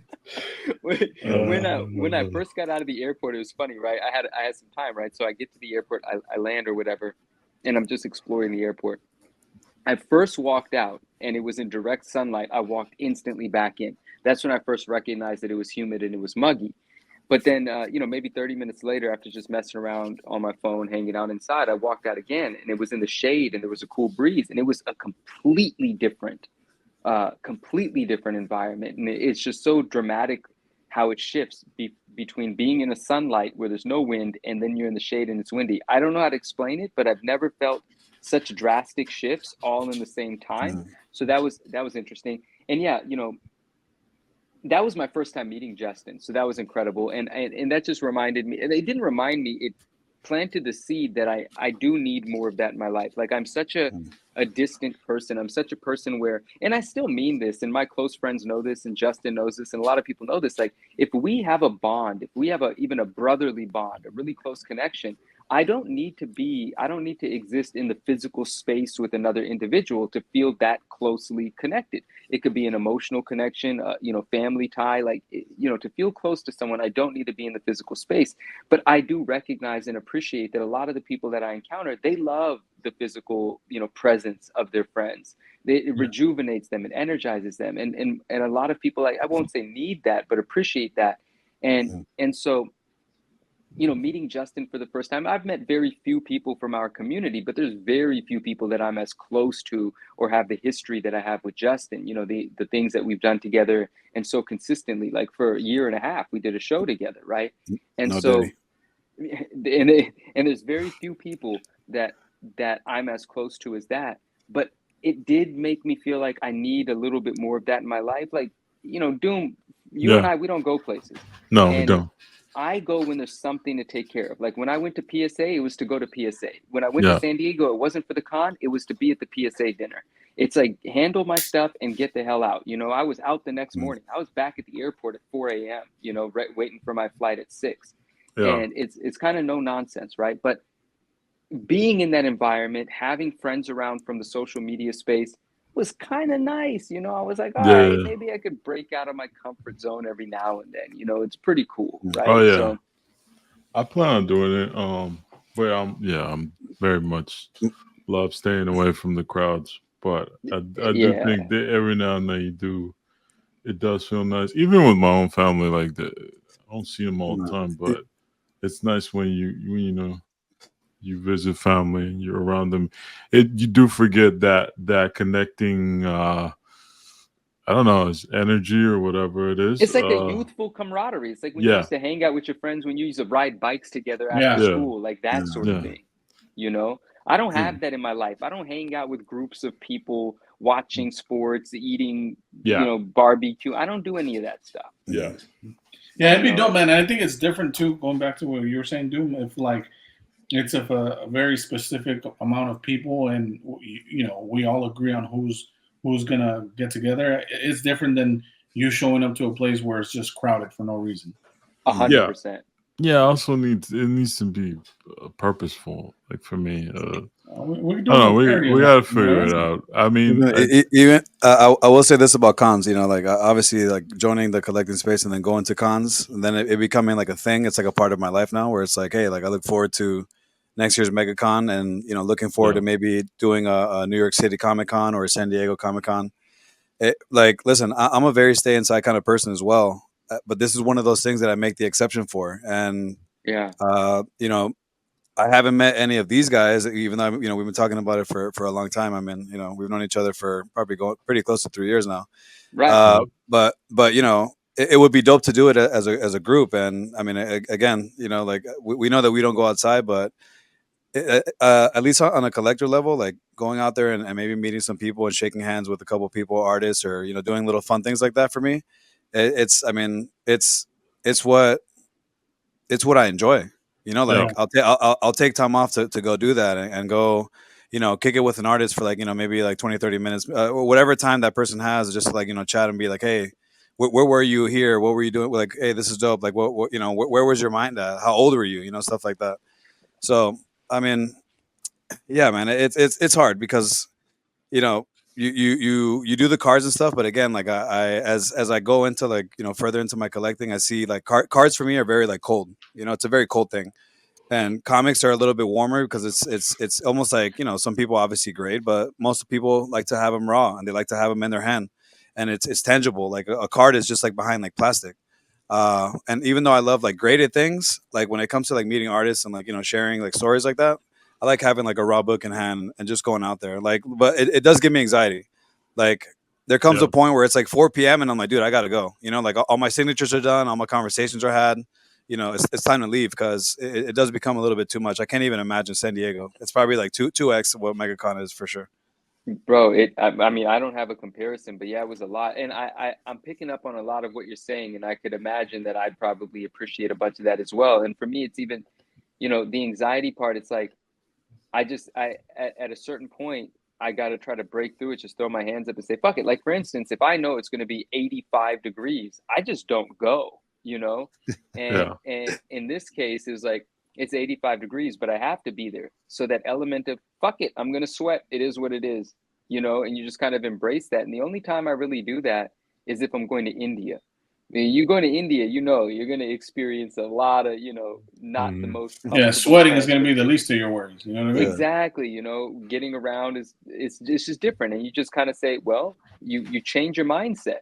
This is what this is going to be. You don't expect to be able to control your environment the way you do when I'm here in the Bay Area doing what I want when I want. And so I kind of looked at it that way, and I just kind of said, fuck it. It's a simple thing for most people, but it's not simple for someone that doesn't do that. It's actually breaking out of what your comfort zone is. I think to your point, even as I hear you talk, what I hear more than even a comfort zone or anxiety is like you want to maintain control over a lot of things. Control and comfort. I absolutely do. I don't like, 100%. To the point where you're trying to control your environment. That's some crazy stuff if you think about it. Yeah, it is. No, I mean, but I do that. Like if I know I got to go to, we got a town out here, Walnut Creek, right? And I do some shopping in Walnut Creek, so on and so forth. But before I plan my shopping day, or before I even if I'm going on a date, before I decide where I'm going, I'm asking Siri, 2 days in advance, what's the weather on Thursday in this city? You know, oh, fuck that. We're going to go to San Francisco. It's too cold. It's too hot in Walnut Creek. And it dictates a lot of what I do where it doesn't for a lot of people. You know, there's people, but let's go hiking. Let's go camping. They don't give a fuck about their environment at all. There's shit on a tree right there after the leaf. They don't care. Yeah. You shit. I call the hotels in advance and I say, hey, the actual room that I booked, which bathroom is it? Is it the one in the picture or are you guys going to catfish me? Oh, well, that's, you're on another level for sure. Manu wants to know if it's like, you know, on the east or west, you know, which side the sun is rising. I need to know these things, man. And the way a lot of this is getting out of hand, I'm going to stop. But you know, a lot of people, they'll get an Airbnb and they'll, you know, 5-6 of their friends in the Airbnb, 1 or 2 bathrooms, they're all sharing it. I need my own spot. Yeah. What is that called when, you know, when artists or comedians have that thing that their request when they show up somewhere? What is that called? Yeah, it's called their the writers. The writer. Yeah. And Manu's writer is like, yo, I want some gum, I want some sparkling water, some Clorox wipes. I only want the green Tic Tacs, the green Tic Tacs only. All right, throw the rest of them away. Yeah, and don't fuck it up because he'll fire you. Like a lot, I do relate to a lot of what you're saying. Like for a lot of my life, is just it's like pre-planning what you're gonna do before you do it. It's just like, oh, I'm gonna have to go this way, I'm gonna have to walk there, I'm gonna turn here. Even when I was in university, like it was like a mental chore before I even got there. I always like envisioned, okay, I'm gonna have to go here, park here, get out here, there. At a certain point, like I just stopped, like that kind of turned off, I guess, with age.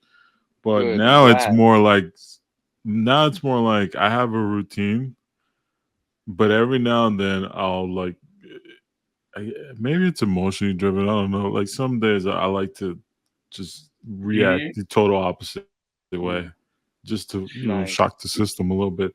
So if you do catch me, people do catch me, it'll probably be somewhere like OAX, like somewhere where like it's very creator heavy, small place, and I'm just gonna show about the blue. I'm not gonna say it. I'm not gonna tell people. It's just gonna be one of those things. Because it's also interesting to me to pull it off that way. Yeah, that's one thing I enjoy about when I go to Mexico, which is seldomly. But like when I go out there, like I don't even look at my phone.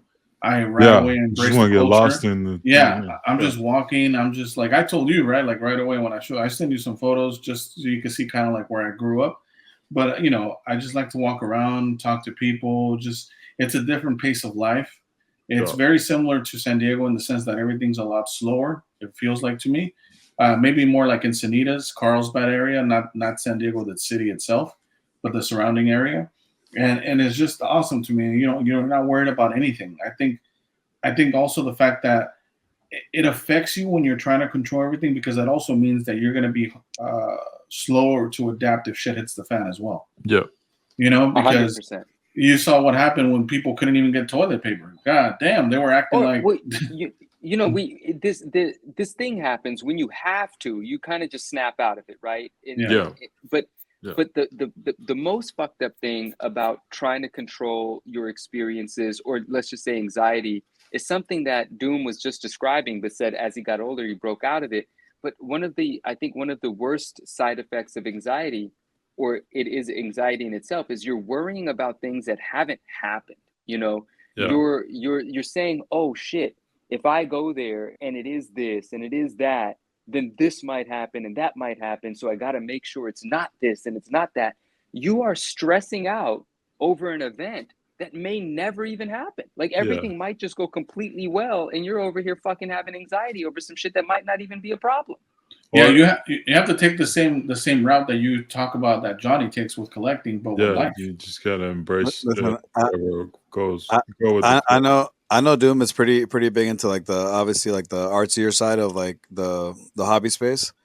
And I know that if he would have been in my shoes, like when, for example, when you got the like turtle sketch, dude, like that would be like, you know, come on, like that's something that you, collector, I know that exactly, like that fills your jar, you know, like that's something that you need to like include in your life. You just don't. I think he just doesn't know it yet.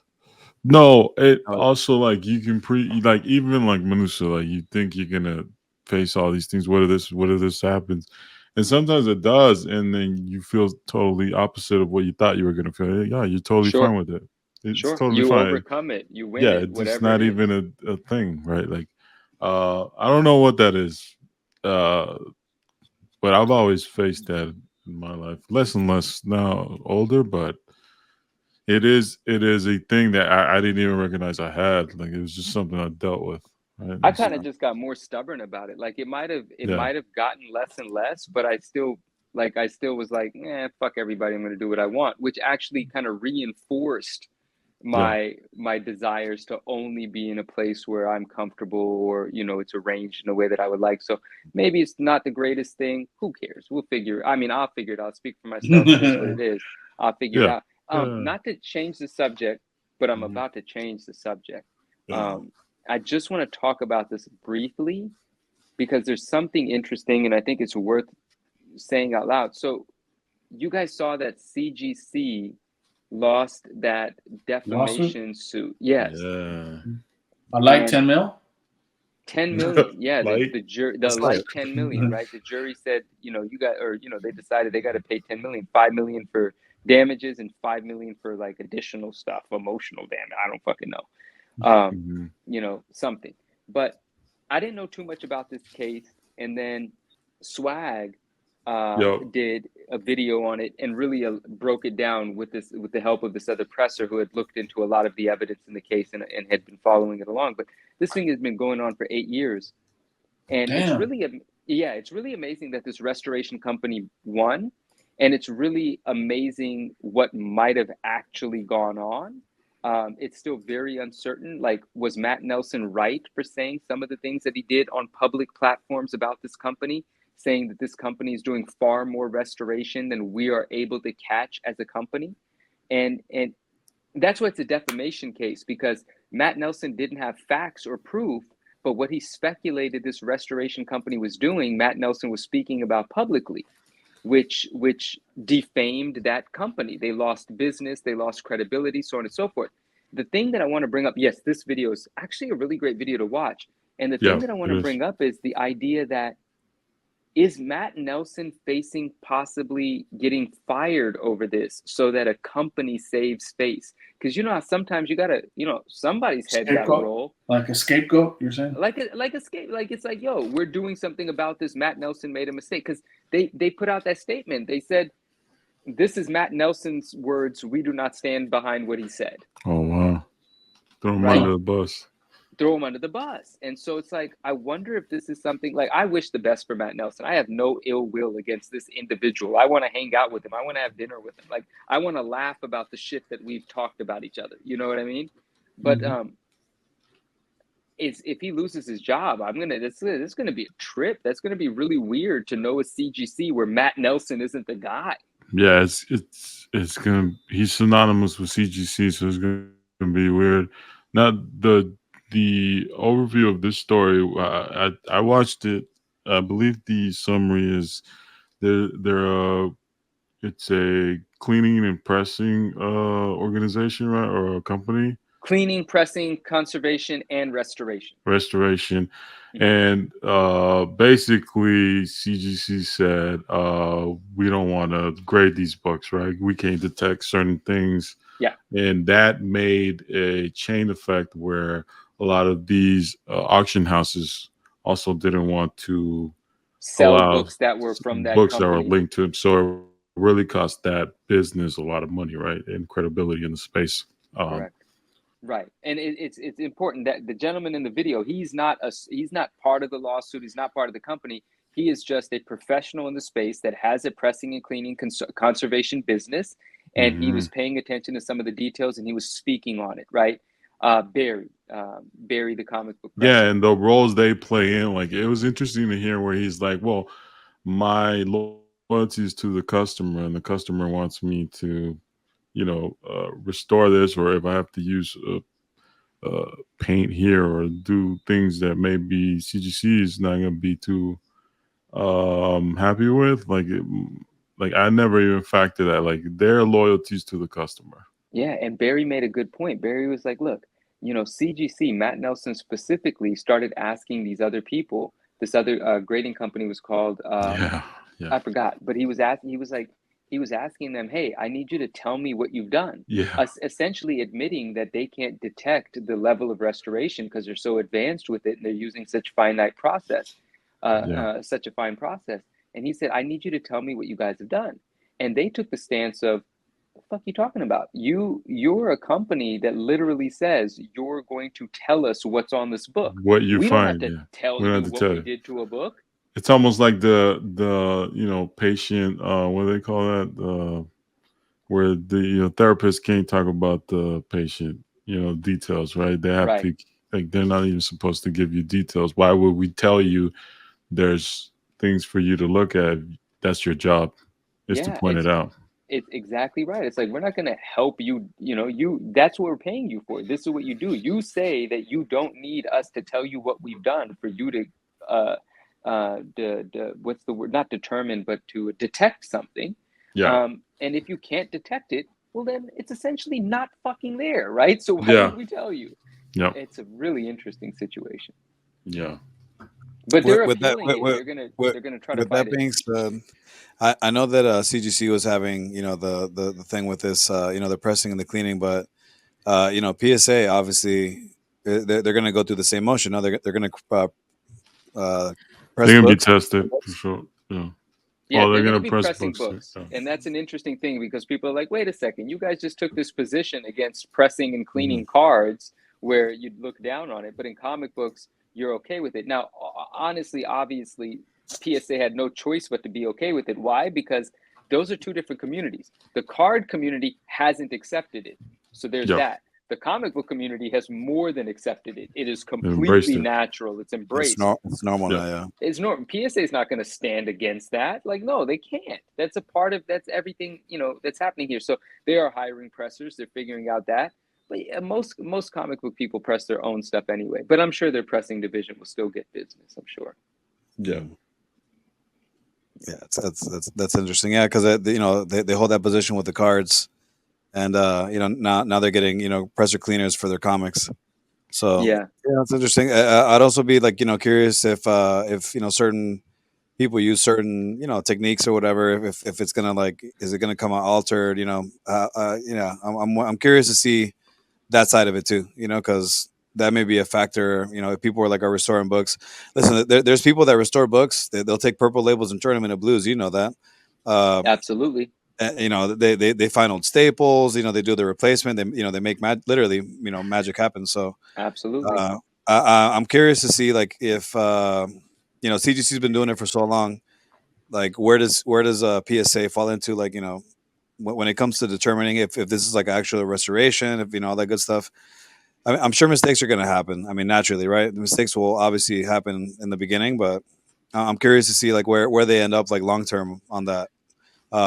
Restored stuff, obviously it's going to have is it going to, well, I mean, they're not going to change the label color, right? It'll just say restored at some points on the right hand side. I'm sure, I'm assuming. I assume you're right. And the reason that I assume you're right is obviously this is going to have a lot to do with what Mark Wilson puts into place. But what Mark Wilson was adamant about saying is he's never been a fan of the color change of the label. He likes the labels to stay uniform and just it to be indicated in writing. So they're leaning in that direction, but I actually don't know what they're going to put into effect because all of the competitors do a straight color change, so we'll see what they end up doing. I haven't seen any colored, color changed versions of the labels. But Mark Wilson would prefer it not to be a color change and just for it to be written. Just use your eyes, just read it, Yeah. And, if anything, I can see the blue label because they just implemented that blue label for the signature cards. For the signature cards, yeah. Or not the authentic cards, but it could be anything. But they're just saying the signature is authentic.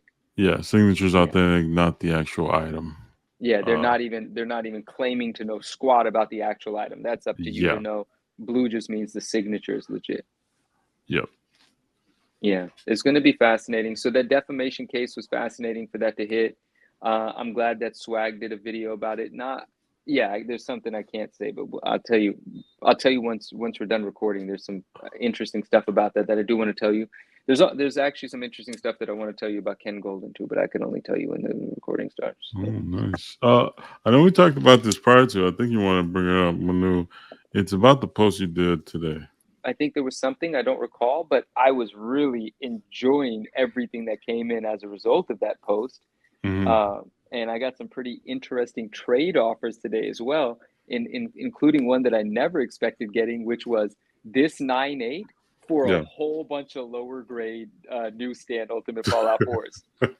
Like from 8.0 all the way to 9.6, a bunch of them, right? And I was like, well, you know, put some values on them and let me see what I think I can do with that, because that might be interesting. You know, if I sell a bunch of those and, you know, squeeze 10K more out of it, like, I don't know. I'm willing to participate. I'm willing to think about that. And I have other copies of this book, not 9.8s though, but I am, because people say if you sell this book, actually, people say if you sell this book, you're making a mistake, but it's not as though I'm going to be out of the newsstand Ultimate Fallout 4 game if I sell this book. And there's also something that I'll tell you off air, but my history with this book is rather interesting. This book did actually leave my possession at one point, but we'll talk about that more later. Nice. But it is with me now, and I do have an opportunity to sell it now, and the values are just drastically different, but I enjoyed making this post.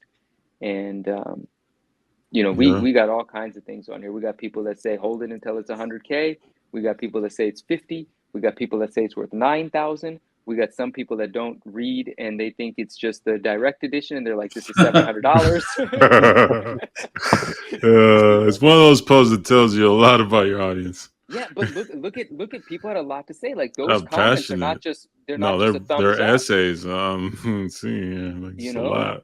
And there's over 100 of these, and I love that. Like that's my favorite thing. Like if you get more comments than likes, yes, I wish everyone would hit the like, but ultimately, if you're in the comment section engaging like this, I'm revitalized. I love that. Yeah, it means people are passionate about this. And that's one thing that PSA gave me a lot of credit for too, and I really appreciate that. They're like, Manu, you get really, I mean, knock on wood, I don't want to toot my own horn, but they acknowledge that too. They're like, your engagement's really fantastic, and I said, thank you. Yeah, you don't want to throw it in the red slab, you know, just say like, you know. No, that is not a thought that I did not have. That is actually a possibility, because this would be a very significant book to have in a PSA slab, and it's not like it changes the book for me. If I ever decided I don't want it in a PSA slab, I could put it back into a different slab, right? But it is absolutely a possibility. If this book remains with me in January, that is a very high likelihood something that I might do, because they would appreciate a modern grail being put into that slab, and I would have fun talking about it as well. You know, when Manu's like, but you got to guarantee me that 9.8 crossover. Actually, no, 100%. This is something that I would take personally to them, and I would put it in front of Mark Wilson, and I would say, Mark, this is a 9.8. The only thing it has is this one tiny little tick. You know it's a 9.8. I'm not asking for a 9.9, but do not crack this open unless you're not gonna. You know, it has to remain a 9.8, no question. Absolutely nothing less than that, and I'm confident that that's what would happen. But I think that'd be cool. It would obviously be the first one of its kind in a PSA slab. And, you know, who knows what that would mean for the book. That might be of interest to someone in the sports card world that is speculating on, you know, the future of this character. It might have more value to a certain person. I'm not sure. Yeah, I mean, listen, that's if it were to be in my collection for that amount of time and, you know, have the opportunity to do so. Yeah, I would submit that in for 9.8, 9.9, you know, whatever, 10 PSA. Sergio, so hey, real quick, but so Sergio, are we converting all those Pop 1 CGC foreigns into PSAs? The one that Doom sent me, yeah, I would throw that PSA.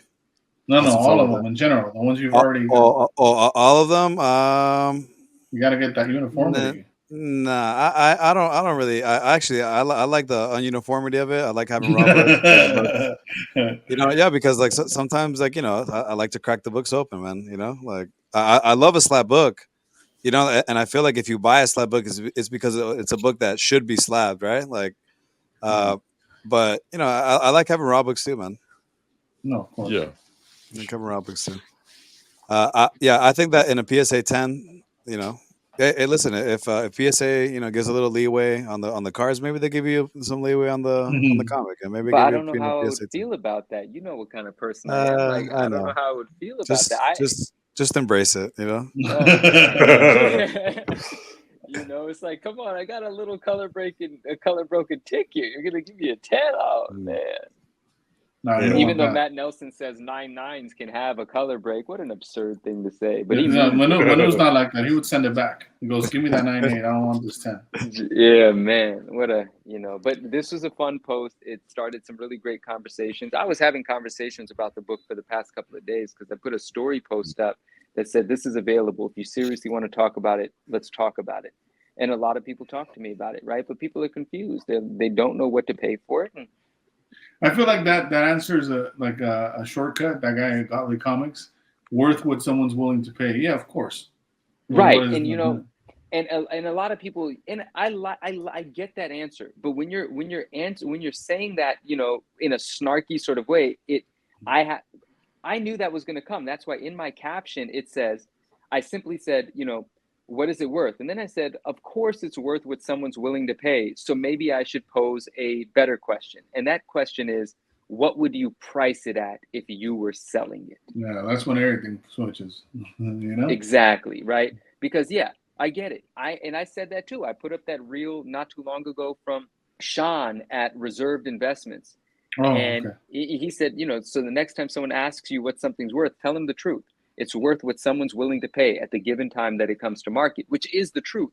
But when you're pricing something, you don't write on the price tag, it's worth what you're willing to pay. You start to price something, Yeah. And that's what I was trying to figure out, how to price it. And I like the idea of 4 times the Djurjevic, and people seem to agree with that notion, but the Djurjevic is very low at the moment. So what that means is what that means. Yeah. No, that's dope. And I also, while I've got you guys here, I definitely wanted to say thank you for, I think it was 2 episodes ago now, you guys were on that PSA post, and Elusive, you brought up, what I do when I create a post, or, thought about it, asked about it. And Doom, you had some really insightful things to say about it and what you thought that I might be thinking and might be doing. Mm-hmm. And I really appreciated you guys just looking through the post, because that's all just a compliment. It's all just a really nice thing for me to hear. And I really appreciate that. And I didn't answer in the video comments. Excuse me. Yeah, I didn't answer in the video comments because it's a long answer. And the truth is, a little bit of what each of you guys were saying, was correct, because some posts I have, I'm doing right in the moment and I'm putting it out. I'm racking my brain in the span of 20 to 30 minutes and trying to get over my, I want to change this, I want to change that, but no, I got to get this out. And I'm just really trying to focus and making sure it's good enough. And maybe there's a typo, maybe there's not. And I try to get it out. Like the example I give is the post from December, which was the scandal. That morning, I didn't have that post ready in advance. That morning, while drinking my coffee, I decided I'm going to make that post. And I put that post together in like maybe 30, 40, maybe an hour, because writing the caption takes me a while. I don't actually remember what the caption was on that, but like that post with the big exclamation mark in the middle of the 2 comic books, I grabbed those screenshots, I cropped them, and I started designing it. And like all of the designing that I do for my posts, I don't like leaving the app. If I have to leave the app, it feels like an additional step. So I'm just doing the designing in my story function. And that's what I was going to tell you. Sorry to cut you off, but are you doing it on your phone or via computer, laptop? It's all on my phone. The pictures are taken on my phone, the designing. I mean, I'm restricted in what designing I could do. I'm restricted in what, text I could use. All of that is just available from the story function. That's all it is. That background, the background is an actual picture of my table. It's an actual picture of my table. And then I build upon the picture of my table. Right. Those are 2 screenshots from 2 different wherever the hells. And then I cropped them, I put them there, and I decided this is where I want to put this font. This one I whipped together quickly. And so if you scroll through it, you can actually see that it's not aesthetically as pleasing as I would want it to be. These few swipes, they work because they were very simple, and I got to put text above and below. I'm happy with those. But when you get to these, that's not as refined as I would want the text to look, Right. This is me trying to get the most crucial elements out while I'm sipping my coffee, knowing I want to launch this right away, right? So this was a rushed one, but since it was such a compelling piece of content, it exploded. It did exactly what it was supposed to do. That PSA post, where it's very similar in its layout, but that PSA post, what Doom said, you know, I think he tinkers with it. I think he revisits it and changes things. With that one, I had the benefit of advanced knowledge. You know, I knew ahead of time that this article was going to come out, and I had my approval, you know, and I only had one stipulation, and that was don't put my post out before they put their article out. You know, that was it, right? And so I knew that if that article hits, that I can go ahead and do it. And so I had these tiles arranged in advance because I already had these bits of the article. Yeah, we had fun with that Victoria era. That was fun. That's so, yeah, and that was not my word. That was an actual, you know, quote from the article. I might have like rephrased it, but I took that directly from the article. But you could see why we would assume it was your word, right? No, I enjoyed it. No, it was hilarious. No, your joke was on point. Like, I thought it was hilarious. I was like, but no, I happened to not pull that one out of my butt, you know? And so this post, I had the privilege to overthink it, meaning like I would have gone into this and been like, let me change that word. Oh, let me stack these a little different, you know, just for the sake of doing it. It wasn't even absolutely necessary. But when you have the benefit of revisiting something, you get to play around. Maybe the first iteration was just as good as the last, but you know, you wake up to something, you change it. Where I spent the most amount of time restructuring just for fun is the actual main, what do we call it? The main image, right? The one that says PSA announces comic grading. Like this, if you look at my camera roll, I've got like 35, maybe not 35, like maybe like 20 versions of this, you know? Yeah, like the placement. Yeah, where this is yellow, this is on the left. Do I do this? You know, that swipe thing, I'm going to tell you the truth. And Doom, I think you know this. That bottom stack, I'm actually very unhappy with it. Why? Because that ... is actually what you recognize flows through the whole thing. And the way the swipe has two arrows, those arrows and those dots, that breaks his design language. They do not have a relationship. Yeah, you know? And it's all caps too. Exactly. And so like in retrospect, I'm like, man, I played myself. But no one notices. You know? But it's like, man, I played that is not it, you know? Yeah. But it is what it is. You know, you sometimes make the right decision, you sometimes don't. But again, the content was delivered in a clean enough way that people were able to take this and make their YouTube videos based on this rather than the article itself. And that is a victory for me. You're also breaking it down into smaller chunks, which is easier to read. When you approach a full article, it's overwhelming. I literally gave what I believe like to be the highlights. More digestible. It was the cliff notes. It's like all that other stuff, you want to read it, it's linked in my bio. But this is the only thing anyone needs to know, and you know it all now. Yep. You know? And so, it was fun. It was fun and I appreciate like all the love, and it was really fun to be able to put that. I'll give you, you know, the little inside scoop is like, I saw the article hit their website at like 7:30, right? But it was supposed to hit at 8, and it was supposed to correlate with their social post.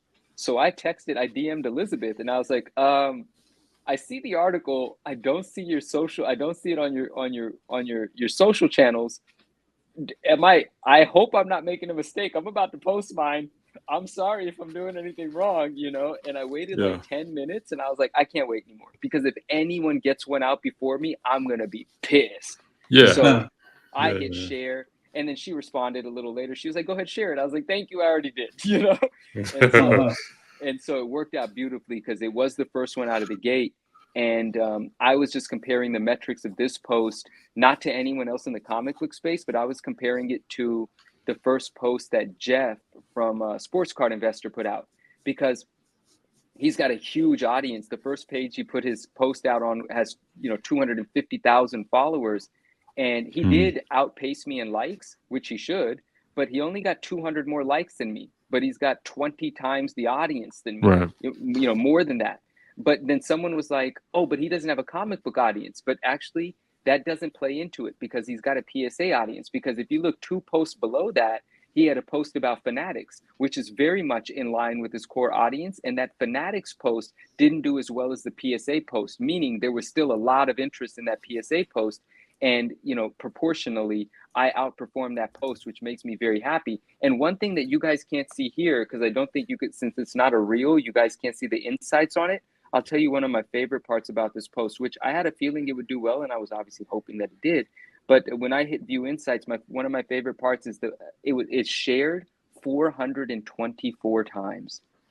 Oh wow. That metric is so valuable. Like, that's the sort of thing that would allow me to charge if I wanted to charge. But I'm not trying to do that. You know what I mean? Like, Yeah. Then I'm not speaking for myself. I'm speaking for what someone's paying me to say, and I just don't want to do that. Yeah. So very happy with that post, and I really appreciate you guys highlighting it the other night as well. That was a big deal. I was glad they give you the lane to reveal it to the hobby. I mean, yeah, man, I appreciate it. I appreciate them. It's super nice, and hopefully they keep me involved for as long as I don't, say too much or piss them off. I think I've been pretty good about it. I'm trying not to be annoying and stuff. I told them, I said, I know SDCC is really busy. I'm going to give you guys some time to breathe, but then there's some really important things that I need to talk to you about. And so I'm going to need some, some real attention. And they're just all about it. They're like, absolutely. So I love that. So I'll probably send a few emails and make some more, have some more meetings and stuff. It's exciting, Yeah, man. It's going to be fun, man. January is going to be dope.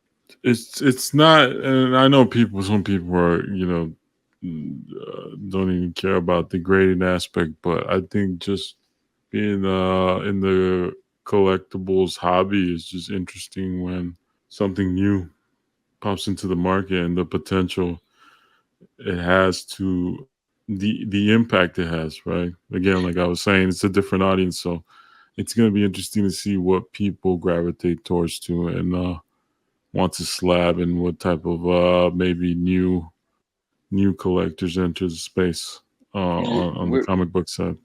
One of the things I wanted to ask, Manu, I think I told you off air, but I wanted to get your thoughts, if what little or a lot about the whole Fanatics taking over the Marvel license. Oh yeah. So I know what I've gathered from Justin's videos and speaking with Justin, and Neo's videos and speaking with Neo.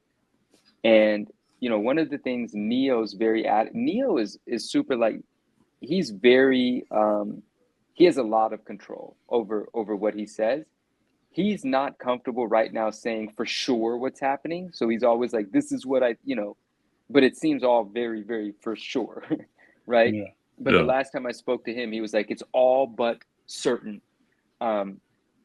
But all I know, and I don't know much. All I know is it would appear Upper Deck is losing the license. And it seems like what Justin speculated, because of the rushed releases of products and like just the unasked for products like the jumbos and this and that, like it all seemed like they were just trying to make as much as they could while they could, right? And so that adds up. And then Fanatics obviously adds up that they would want to get it because they want to get everything. And where I don't know anything is, and another thought that I had, and I hadn't heard anyone articulate this, and everyone articulated the opposite of this. So maybe I'm unique in this thought for now. People were upset that Upper Deck no longer having the license, but having the rights to those certain brands and those identities that we appreciate so much, Masterpieces, Metal, Fleer Ultra, like all of these things that we love and celebrate. They were like, we never get those again.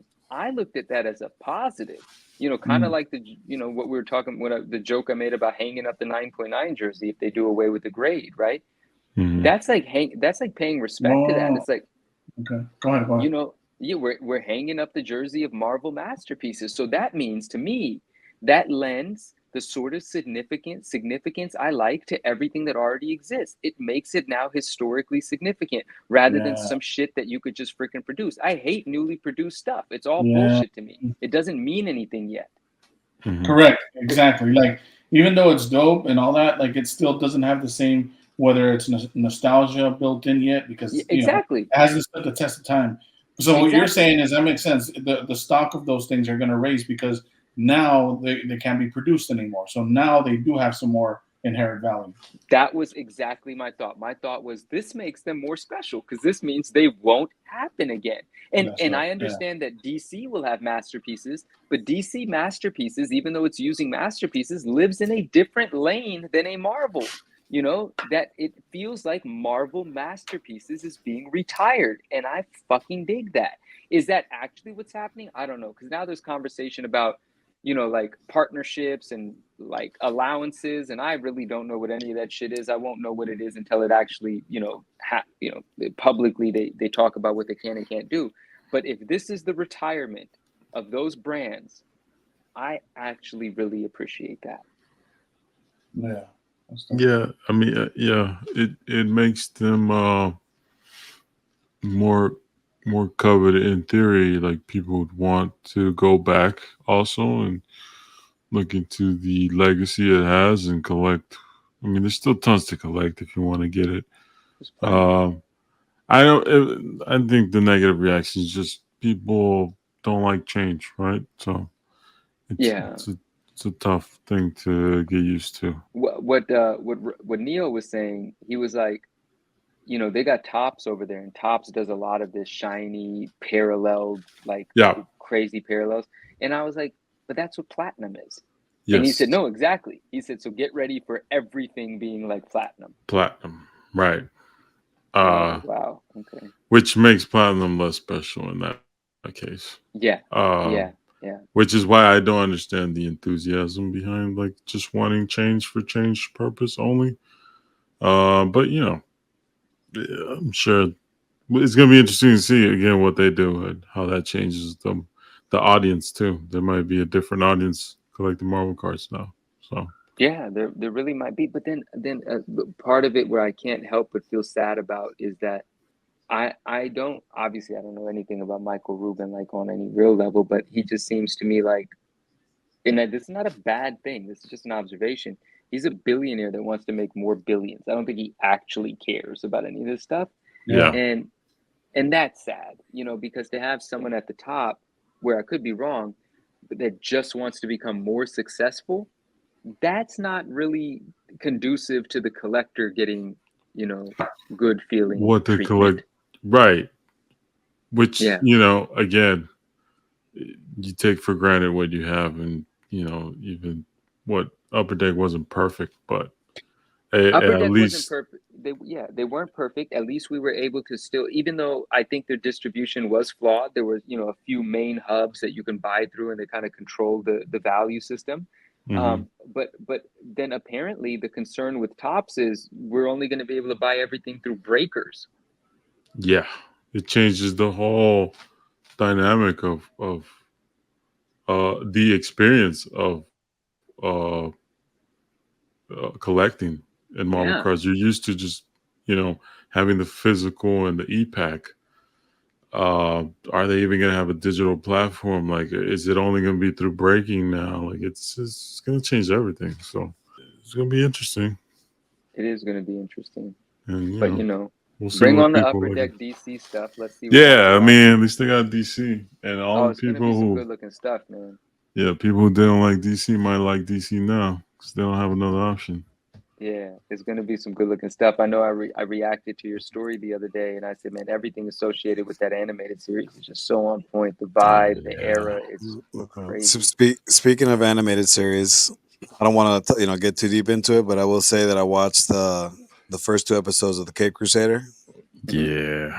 And I don't know if you guys are in the know about that, or if you guys are going to look into that. But if you like Batman, if you like the animated series, I highly recommend. I mean, I only watched the first 2 episodes, but it did I'm not a big TV watcher, but it did catch enough of my attention to be like, all right, I'm gonna come back to this and see episode 3 and 4. It's so weird watching that show because it feels so much like the original one, except it's more intense, right? Where does that air? Where do I watch that? Amazon Prime. It's on Amazon Prime. Okay. But it's so similar to the original. Like the I don't know your experience, Sergio, but to me, it just felt like an adult version of what we had. It did, and it was also kind of like a refresher to the animated because obviously it's been so long since I've like watched it and it's in like in sequence. Yeah.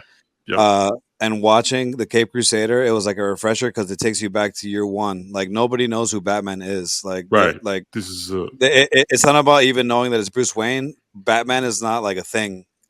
He's Yeah. still like it's still like it's a a thing of myth. legend. Yeah, it's Yeah. it's an urban myth.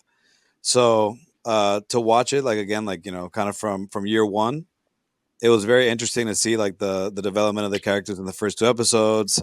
The Catwoman with the cape, Yeah. sorry guys, I'm going to spoil it for you, but that's not something that you see very often, and it's kind of a throwback in homage to like the older Golden comics Age. where. So Yeah, It's a I absolutely. thought it was golden age take to those yeah, characters and I enjoyed it. introduction to those characters. It is like you are Wait, familiar with the Catwoman characters. with a cape? That was Yeah. wow. I'm trying to get She's a got a visual. purple. It's like a purple costume. Is that how it was like in that live action? The live action with Batman and Robin back in the day, the old school one with the gray and blue suit, the show? Kind of. It's kind of a little homage to that. Yeah. Interesting. Doom, Okay. I don't know if you have the image of the Catwoman with the Brazilian comic. That's like the perfect example because that's like that's literally what Yeah, I is pretty mean, much like shown on and screen. I feel like even they have done, which I do want to highlight, these little preview gifs, which I thought was an amazing post that they did. Shout out to their designers. Yeah, it's right. Where we get the original title cards, but these are animated from like just awesome. Like gives you a glimpse of what each episode is about, and here you got the Catwoman. Yo. It's just it's very noir. There isn't like a continuity like X-Men 97 is continues right after like the last season that we saw in the 90s.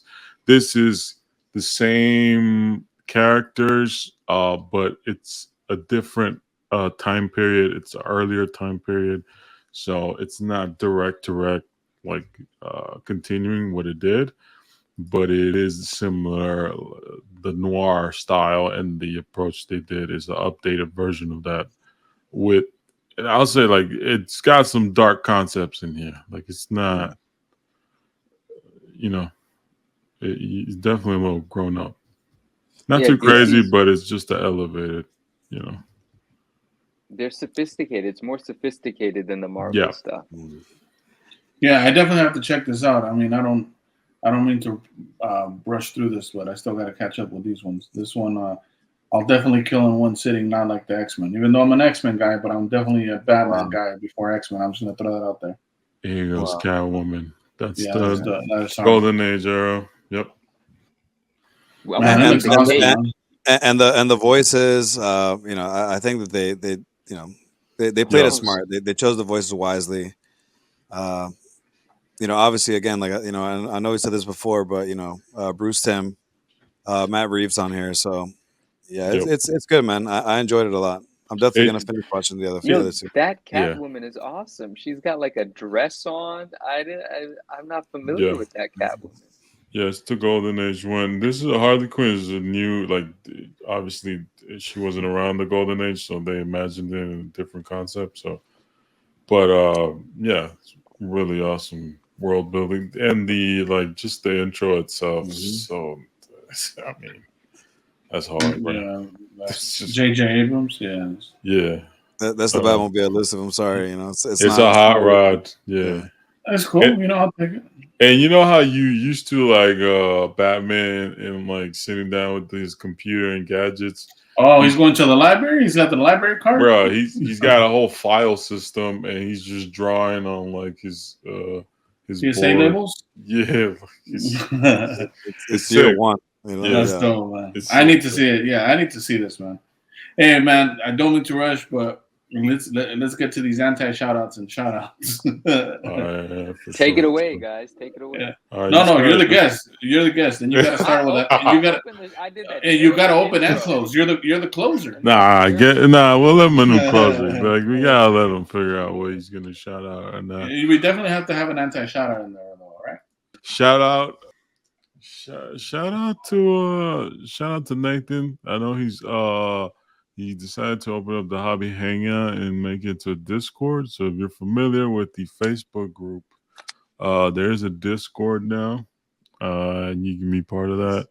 And there's a bunch of channels in there where you can buy, sell, trade. You can talk about comics. You can talk about pop culture content. So if you're interested in that, go check it out.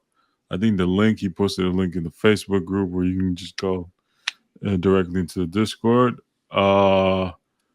And I don't necessarily have an anti shout out, but hobby news wise, there's a change in the Facebook groups, some of the Facebook groups, where there are no longer aftermarkets. You can't post them in there. The whole sketch debate that we've talked endlessly for the past 3-4 weeks, I'm kind of tired of talking about, but they made a decision and they're not allowing it, which I really don't have.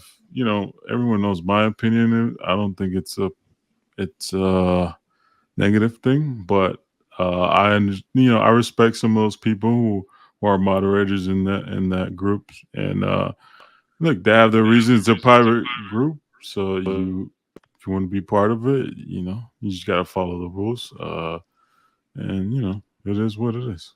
Sergio? I enjoyed you guys talking about. Can you hear me right now? I had to switch things. Yeah.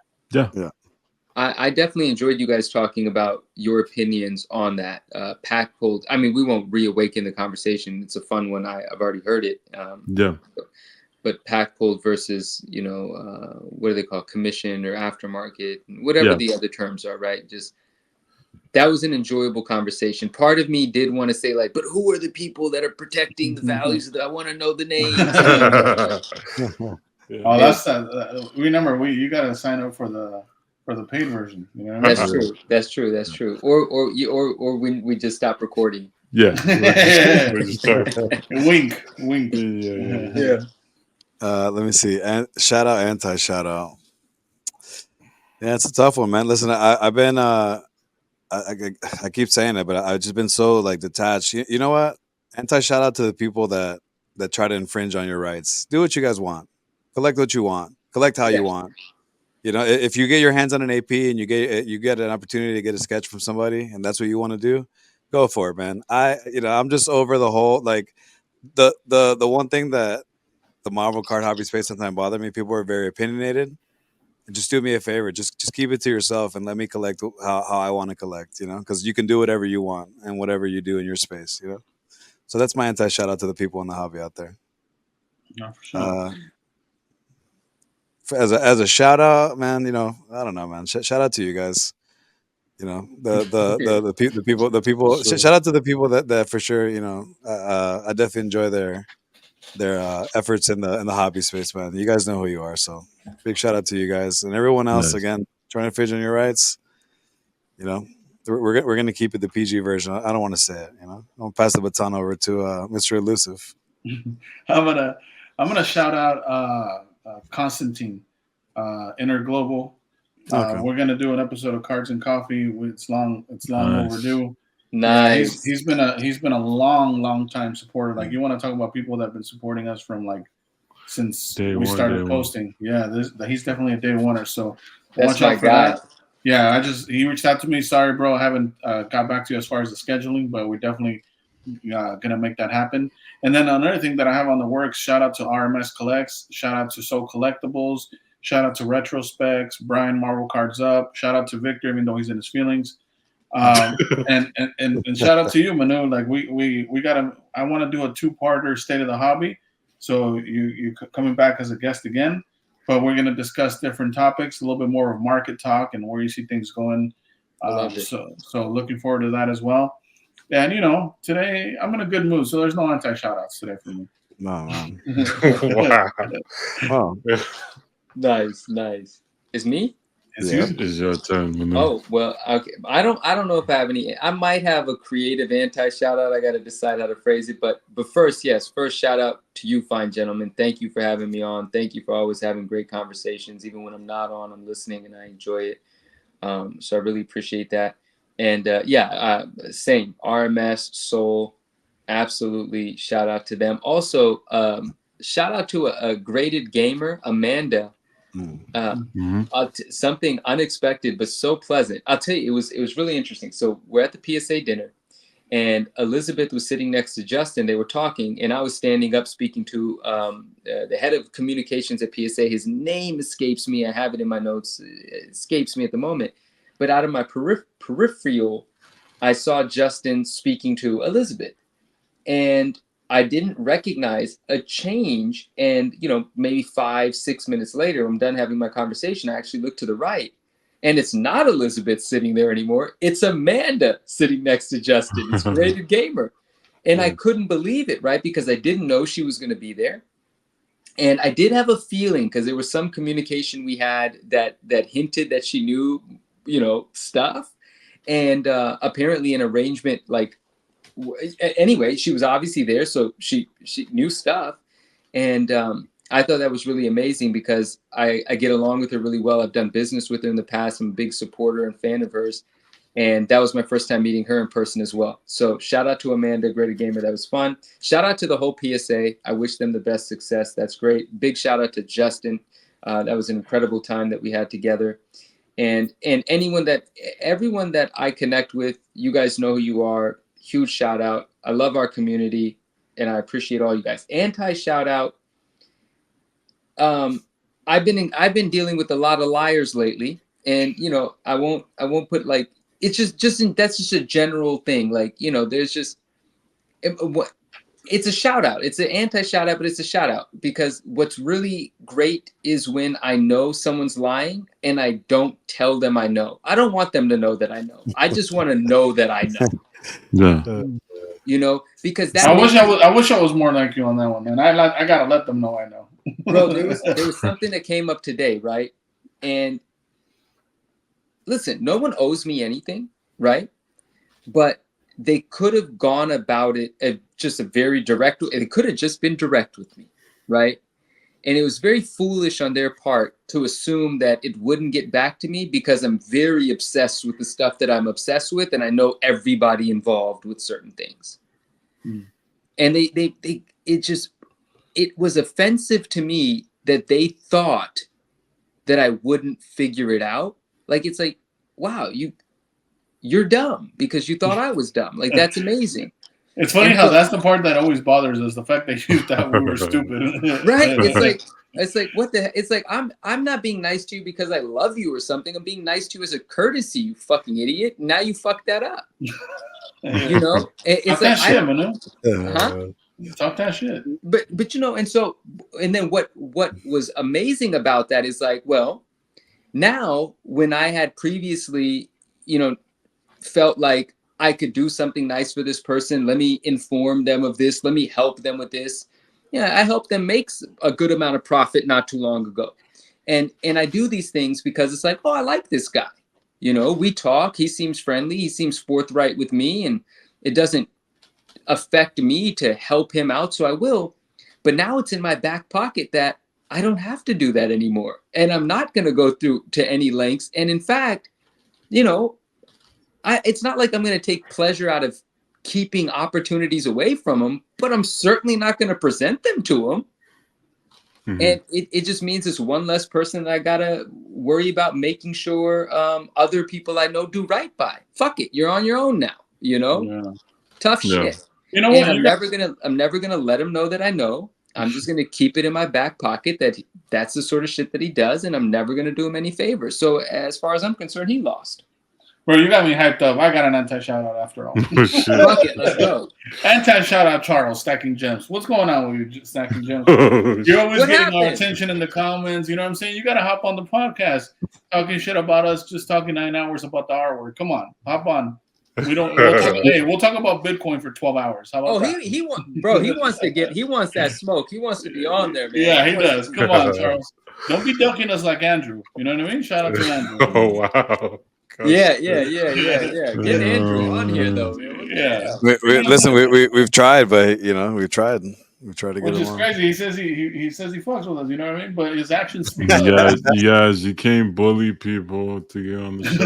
Yeah, right. You scared him away. Yeah, why are you telling them our tactics? Fuck, man. Come on. I'll wrap this up nicely with the shout out. Again, a great gamer Amanda. She opened a DCCW for DC cards, Okay. which nice. is what I'm looking forward towards. So if you want a Facebook group, I think it's a sister group to the MCCW, and she's the main person there. So yeah, shout out to her. I'm definitely signed up. I think there's only like 20-some people in there. So if you are a DC fan, you're looking forward to Upper Deck stuff, make sure you go check out DCCW. Nice. Beautiful, man. Infinite shout outs, man. Shout outs to everybody. Yeah. Everyone knows who we get along with. We get along with a lot of people, but shout out anyone whose names weren't mentioned. This community is awesome. This is the foundation building period. The future is going to be great. Let's just keep doing what we're doing. And yeah. Let's go PSA, baby. Let's go. Let's go. Thanks for joining us again, Manu, man. Every time we put out the bat signal, you come through. Appreciate that. I appreciate you guys very much, man. Thank you. Peace. Thank you, brother. Later.